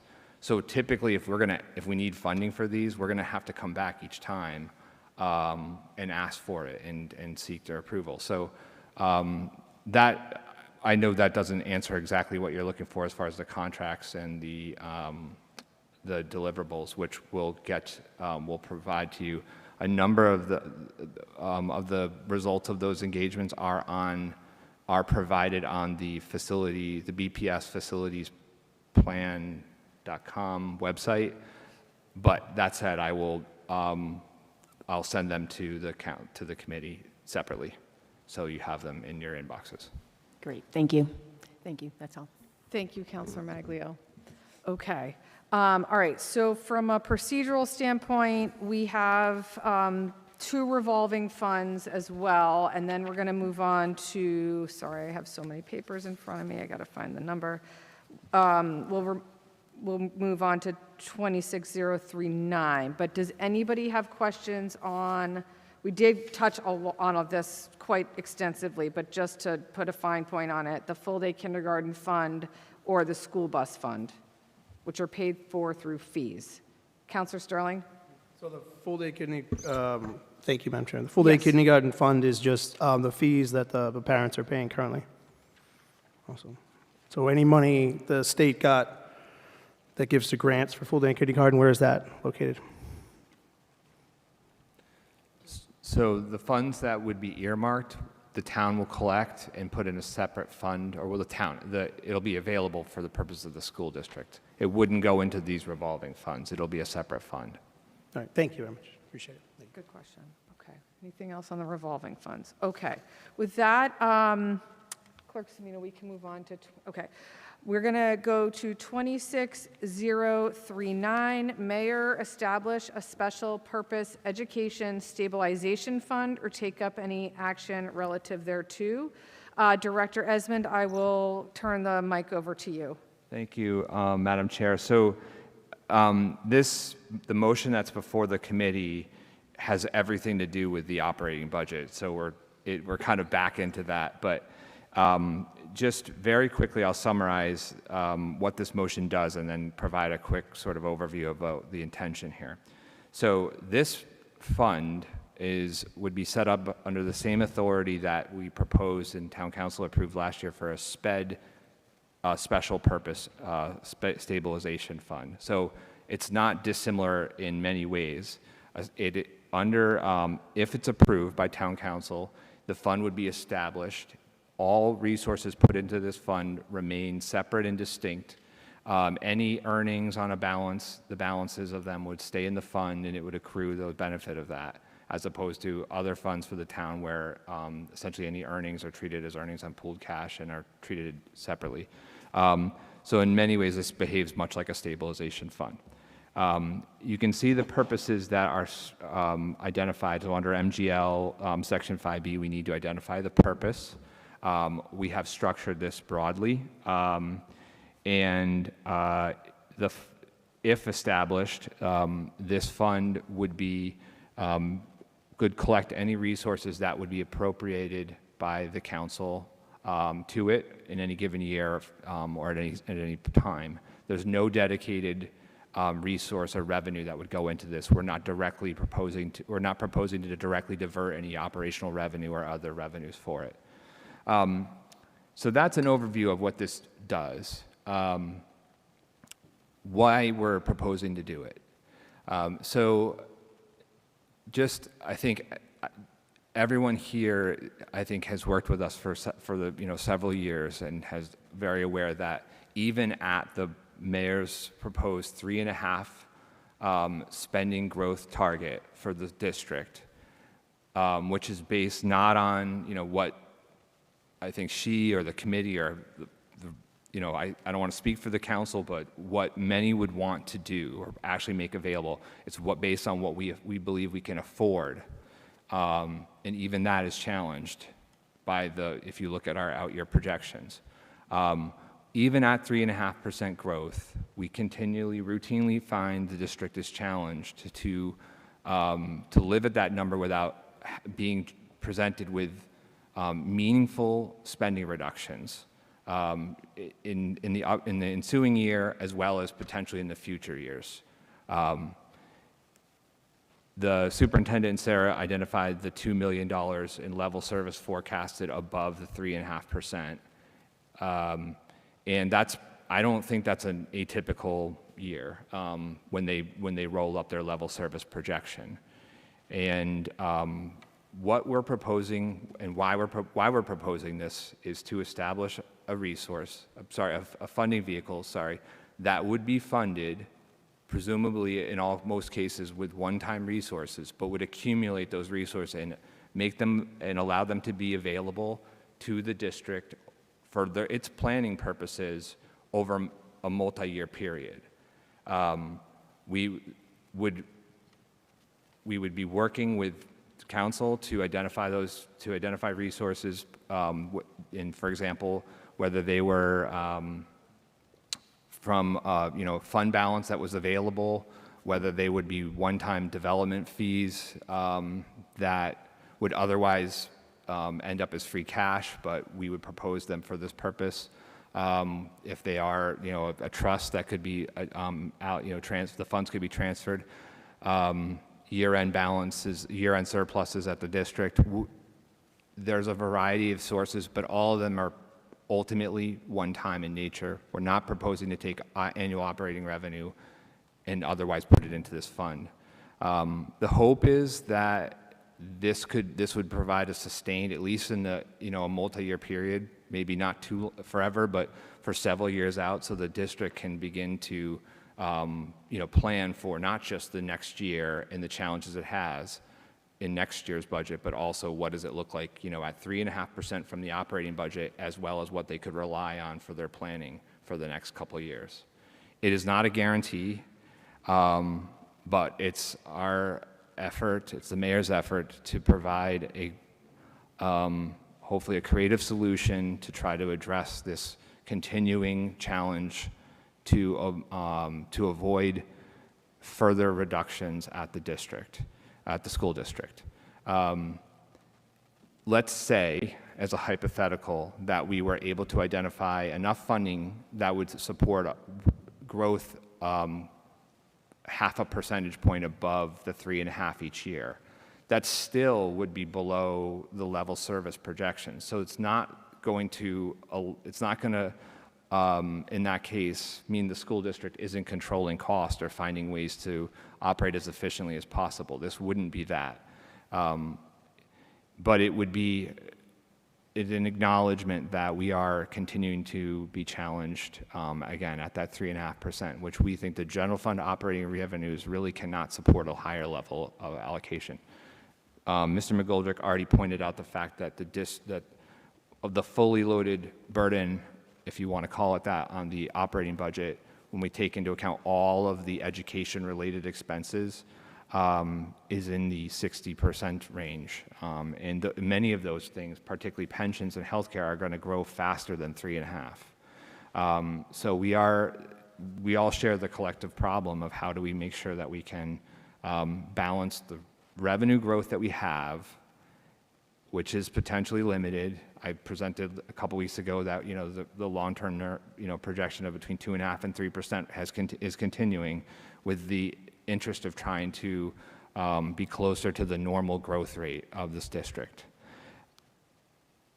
I'm trying not to be long-winded again. I will conclude, but I think it's important to conclude with this, that if the committee and ultimately council supports this proposal, and the motion that is in the budget to move $650,000 from the real estate fund essentially to it, our work wouldn't stop there. We would need to continue to identify additional resources between now and the close of fiscal 27 to help support the $1 million, but also to continue to try to seed this. But every change we did would be fully transparent in the sense that town council, first Ways and Means and then town council, would have to review and ultimately approve that motion. So this is not a fund that is sort of created and then moved off to the side of the board. It is very much a transparent effort and would be a collaborative work between the town and the school district, including with all of your partnership and support. Thank you, Director Esmond. Okay. Questions on this fund? Councilor Reynolds. Thank you, Madam Chair. Director Esmond, thanks for that explanation. Appreciate that. Just from clarity purposes, I understand the concept of the fund, or excuse me, of the Special Purpose Stabilization Fund to be created. I applaud the the creativity, if you will. I think it is one that, based on your comments, should be successful and could be very helpful to augmenting the shall we say, normal or regular budgetary outlays for the school department. So this fund will be used, this stabilization fund will be funded by, the way you explained it is nothing that will come out of free cash, per se, right? Nothing that will be allocated from a budget submittal, for an annual budget submittal. It will be funded through other means of, you mentioned one, for an example, is a development fee, new resources, not necessarily traditional revenue resources, because those traditional revenue resources need to go into our general fund. So that would be something that in planning right now, we don't do that through our special permits, through our site plan review processes. I'm intrigued by the idea. I would support that. From what I've, thinking right now, just spitballing in my own mind, I like the idea. The other means are, that you mentioned, was from unused trust funds, for an example. And I have in mind, I think, one probably you may be looking at. I like that idea as well. Putting that money that was originally allocated for when it was initiated to work in the way that it should be working, which this is another novel method to get that money to work for us. Let's see. Right now, we're not seeding that account with this vote tonight. We're just creating the fund. Is that correct? The special fund? Right, but there's two motions in the budget, motions that would, similar to last year, accomplish transferring $650,000 to the trust, to the fund, sorry. It's the way that we worked with DLS to write it, we need two motions essentially to transfer funds from the real estate fund, sale of real estate fund, back to the general fund for the purposes of supporting debt service, and then transferring an equal amount to this new fund. It's essentially the same exact way that we funded the special education stabilization fund last year. So, okay, so we are then, I stand corrected then, that we are using money from the general In the fund? 27 budget, yes. We will be using money from the 27 budget. Sorry, we're not using regular operating revenues from that would be otherwise available to for the purposes of the 27 budget, but in the motions that are that were filed in the mayor's budget, we would be providing funding for this. Okay, thank you. Now that I read it a little bit more closely, I see. It's a two-step process. Correct. Got it. Got you. And that the real source of the money comes from a non-general fund reserves, I'll call it, money, just money. That cash comes from something that right now sits in the sale of real estate fund, 3502. Correct. Got it. Thank you. All right, I think that's all my questions right now. I appreciate those answers and your explanation. Thank you, Council Reynolds, for clarifying all that, because got my questions answered as well.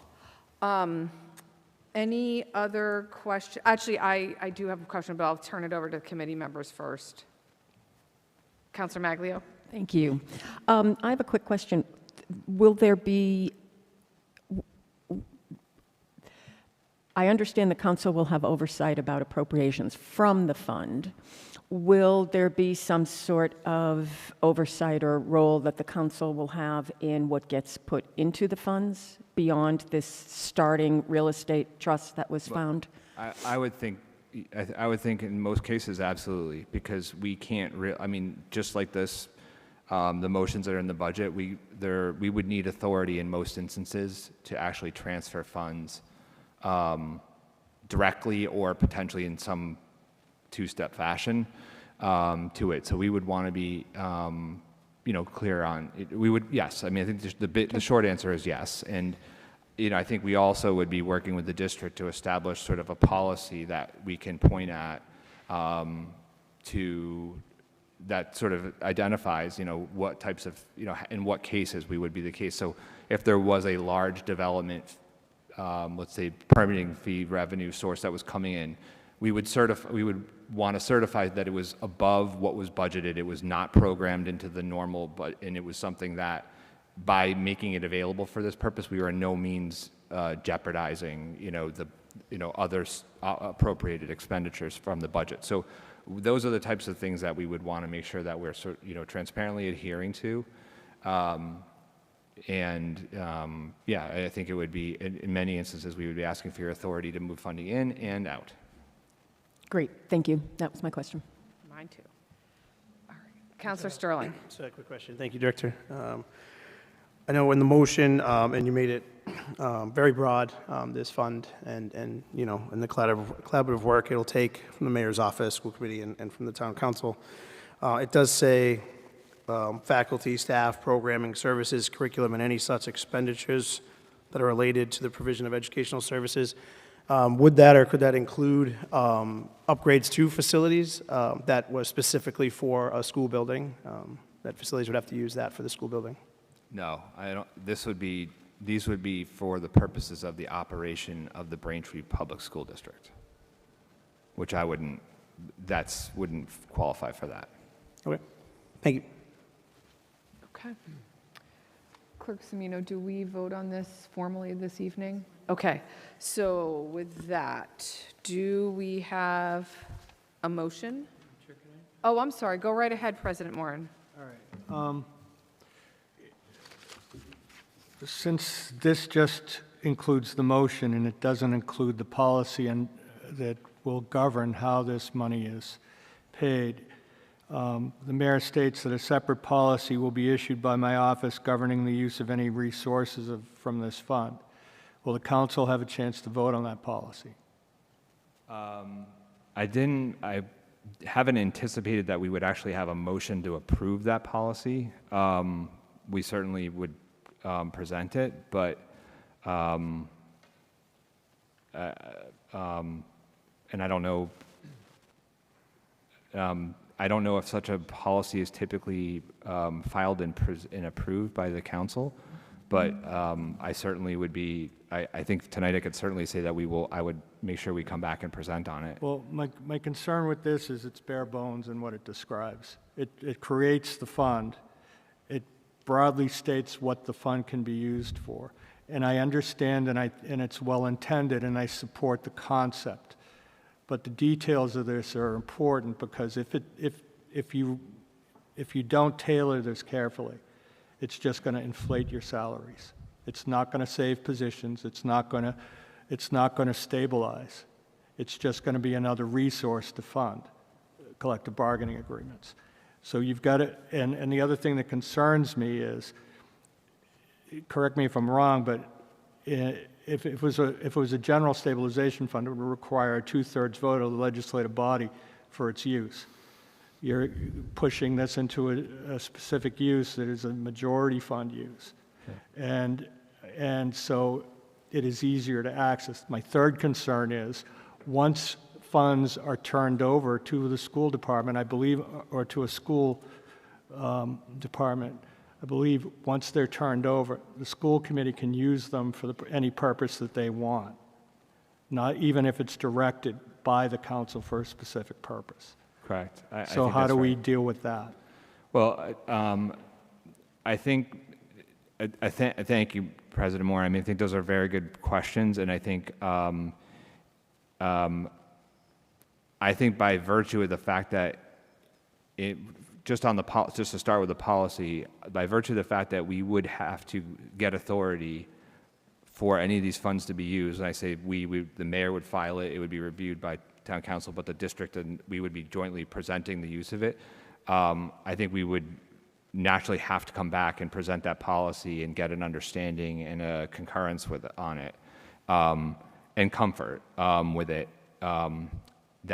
So I think that would help with a lot of the making sure we're answering and and we're sticking to whatever we've said for the use of it.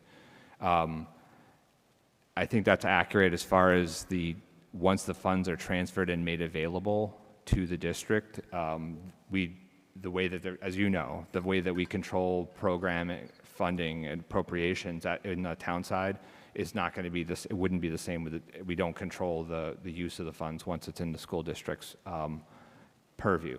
So that is, I think, again, going back to that, we know that we have to get council's approval for this and its review and comfort.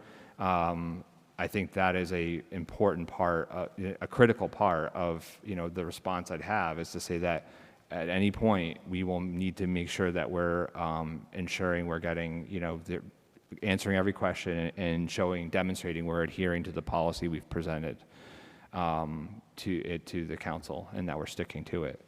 I think I understand the concerns. I think the benefit, an important part of this is that there will be closer alignment with the longer term challenges we're all facing.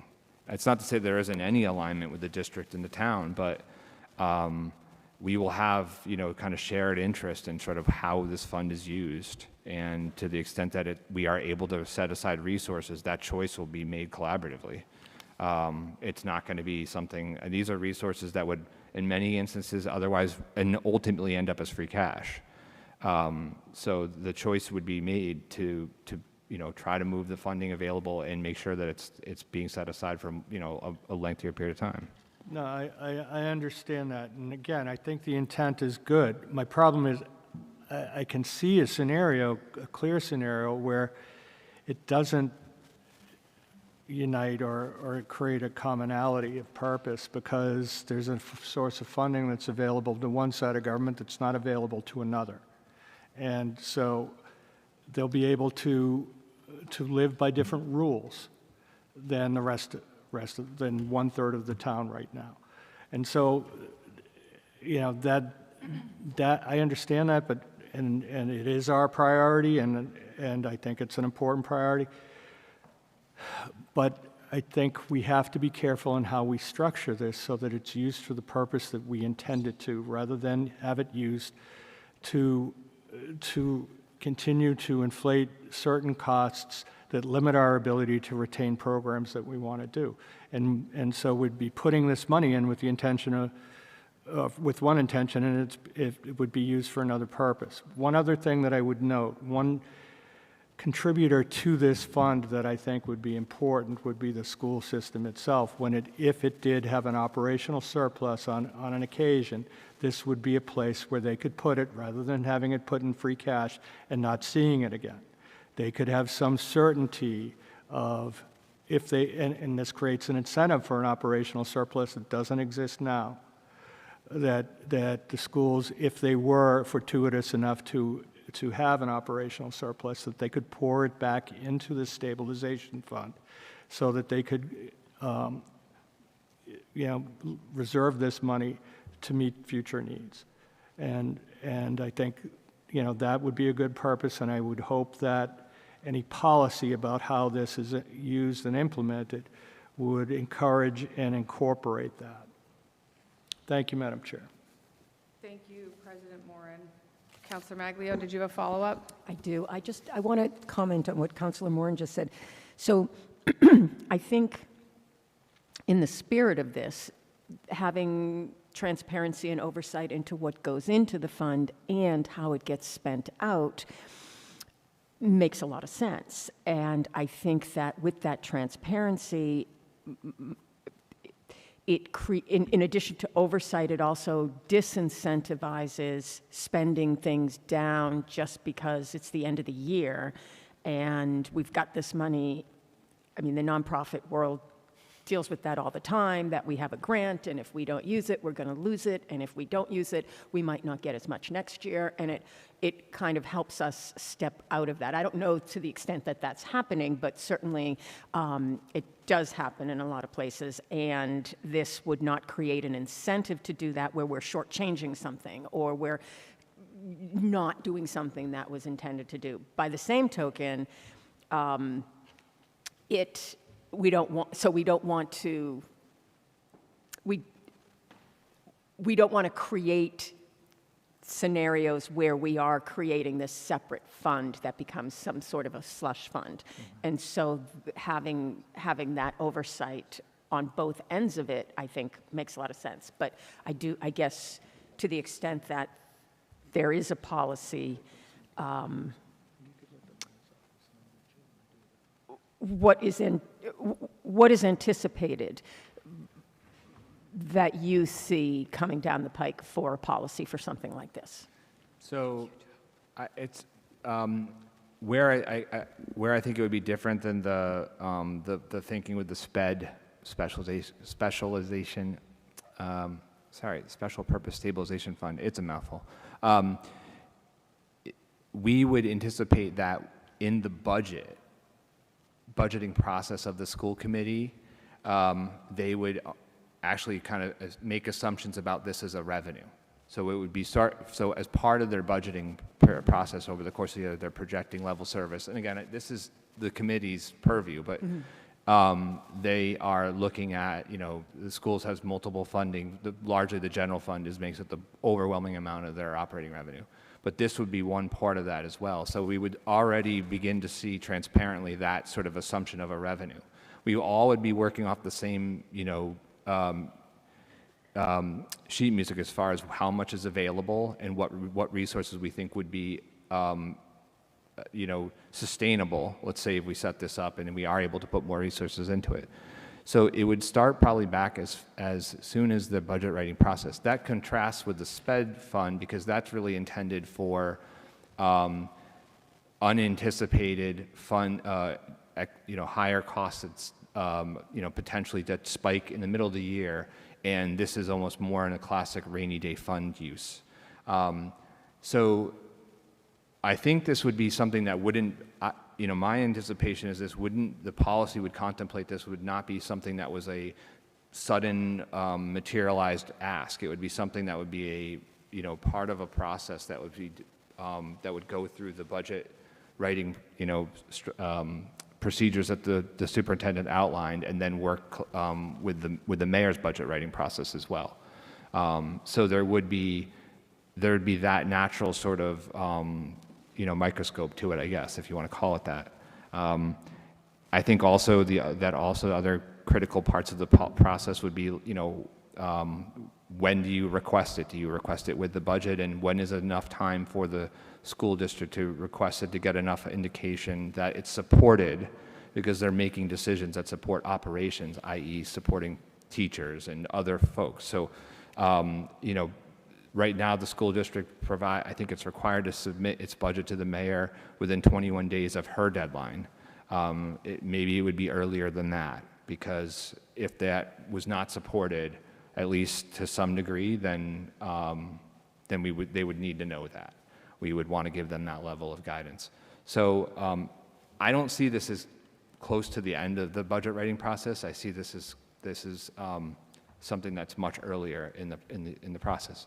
Notwithstanding, we have to find ways to fund it and fund it sustainably. So that's going to be a big part of the work too, is saying, okay, what are the sources that are responsible to go into this, and how do we make sure that they're accounted for and used so that we don't drain them all each time we put it in. Yeah, 'cause that's something that kind of a vision that comes to mind, or an image, is that this could potentially grow the way an endowment might grow. That would be great. I mean, I think there's a lot of work we have to do to get there, because we know that the budget is very challenged, and But I think to Councilor or President Moran's point, I think we're trying to do something that's different. We're trying to create some sort of shared pathway for us, and a community that we've seen that had a different financial circumstance, but set a very similar fund up was Newton. And it didn't solve all their problems. The fund's still used. I think after a couple of years, it is part of their school district's regular part of their budget writing process. They had a much larger one-time source they were able to put on the front end of it. But hey, we're all unique. So we'd approach the challenge given what we're given. Thank you. I'm all set. Thank you. Thank you, Counselor. Counselor Flaherty? Thank you. So I want to touch a little bit more on the process to make sure that I understand, because there are some things that I would not want to see. This is the first time that, in my experience, that the council has been asked to have a measure of authority over any part of the school budget. I mean, short of cutting something. So it's a different way of doing things. But when we are consulted does matter a lot, because what I would not want to see is late in the game, pass this or we have to cut 30 teachers, or pass this or we can't heat the high school, because that doesn't really give the council a choice. That's not real influence, or it's not a real thought process. Obviously, we're going to heat the high school. If that's the choice that's put before us, yes, we have to do that. So to be asked late in the game is not really an ask. It's just a housekeeping measure. And I don't think that that's the intention of this. And in good faith, I think that the mayor's office and your advice to her would be, don't do it like that. But if we pass this now, we have to think about what everybody's going to do. And there's not any language in this about how the process works.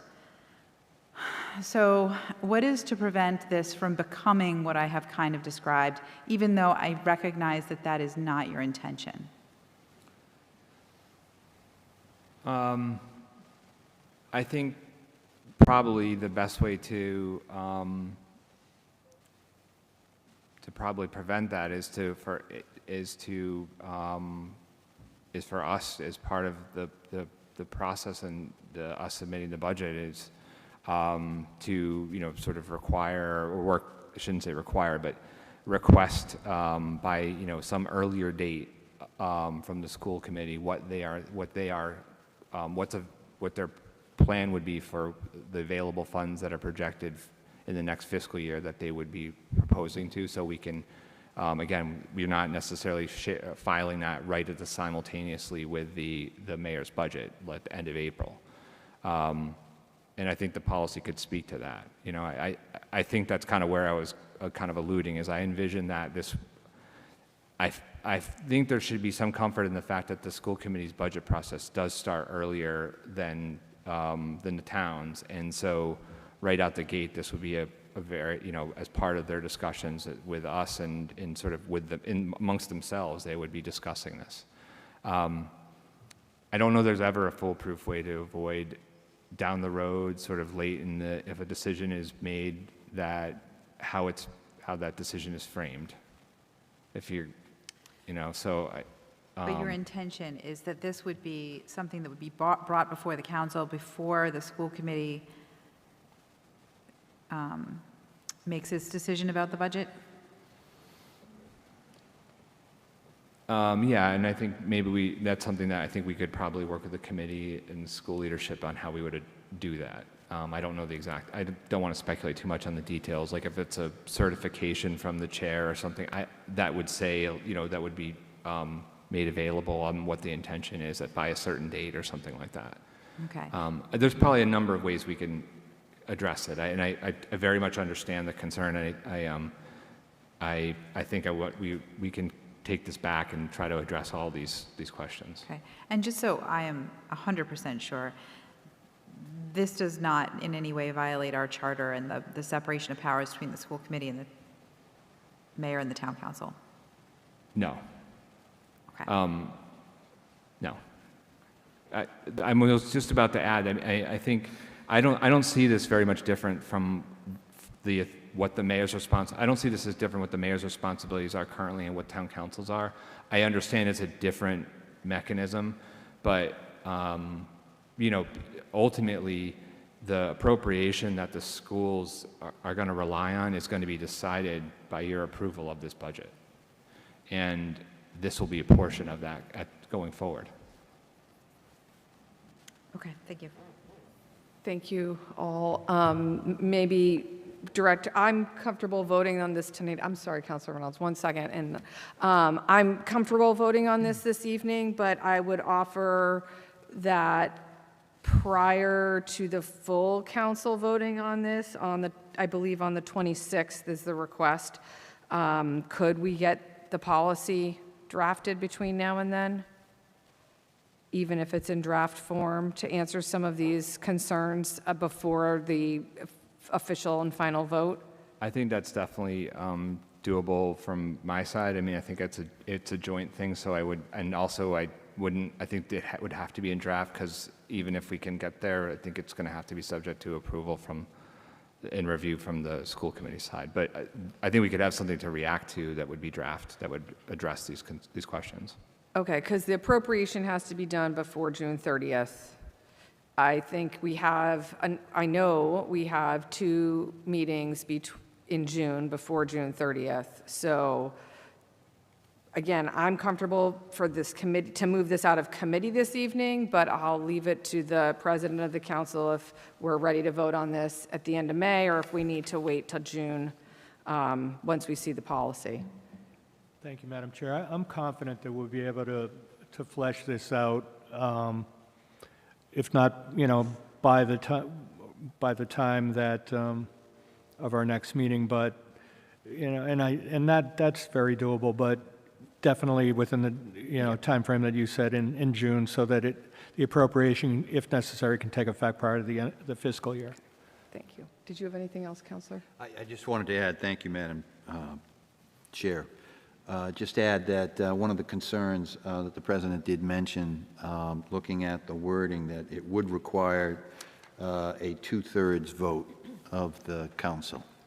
So I think that would address the President's concern in the type of vote that would be required.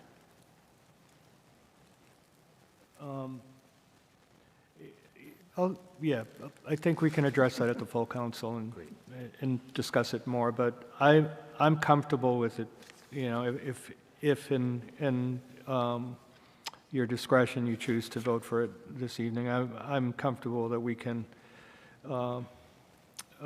work on making this more detailed and meeting some of the concerns expressed this evening. Thank you. Okay, with that, do we have a motion? Yes.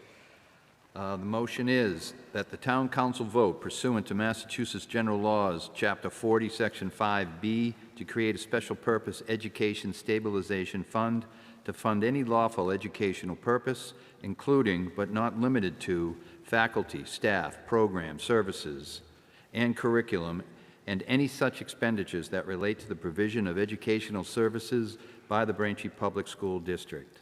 This fund shall be known as the BPS Educational Stabilization Fund. Second. All in favor? Aye. That is unanimous. Thank you very much. I think the school department is released, dismissed. And again, thank you so much, Sarah Kaufman and Superintendent Tim McDonald, for joining us this evening. And I know we have school committee members, Chair Rollo and Kathy Tuffy here as well. So thank you all for being in attendance this evening. Okay. All right, for Ways and Means Committee members, we have one final item this evening on our budget process, and that is the town council budget. So with that, President Moran, do you have anything you wanted to offer up on the council budget? Just briefly, I understand the number of competing interests that go into a budget very well. I did think our request for funding of the reserve fund was well-founded. and I think, deserved more, deserved to be funded, quite frankly. But other than that, I don't have much else to say. Our role, once those decisions are made by the mayor, is somewhat limited, so, that's where we are. Thank you, President Moore. Director Esmond, I saw a motion that didn't correspond with the detail. Could you explain? We did not fund a line item in the budget. We didn't list that. But there's a motion. The Board of Assessors has certified an additional 100,000 of surplus. So in addition to the 300 that we have been utilizing annually for the last several years, we did certify an additional 100,000 of surplus that could be declared. And the motion that's here would transfer that surplus to a new town council reserve. Okay. So while it's not an appropriation directly from the general fund revenues in the 27 budget, essentially these resources will be made available at the close in fiscal 26, but the reserve will be funded in 26 but remain available until it's really expended. Then I'll take back everything I said. Thank you. Thank you for clarifying that. I know the council spent quite a fair amount of time on the budget as we were developing it and submitting it, but are there any additional questions this evening from the committee members? Okay, and President Moran, thank you again for your leadership on this effort. Councilor Flaherty. Thank you. So I noticed that we have in our line item for technology, $2,500 for new iPads.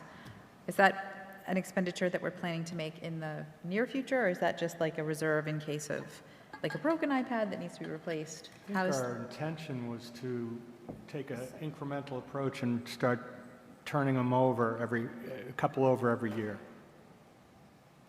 Okay. Thank you. All right, if there are no further questions this evening, President Moran, you got off easiest of all the department heads here. Well, it's it's a privilege to spend time with you all, and I just can't say enough about the amount of work that you put in on each of these hearings and the quality of questions that you ask, and thank you for your work. Thank you, President Moran. All right, so we are now at the point where we can I will ask for a motion to table orders 26033, 26034, 26035. So moved. Second? All in favor? Aye. That is unanimous. All right, tomorrow we will be right back here, Cahill Auditorium at 6 o'clock. We will be covering the Law Department, Municipal Licenses and Inspection, and Finance Departments. Thank you so much again to the BCAM team for spending their night with us so that everyone at home can be well informed. Is there a motion to adjourn? So moved. Second? All in favor? Aye. This meeting is adjourned. Thank you, everybody.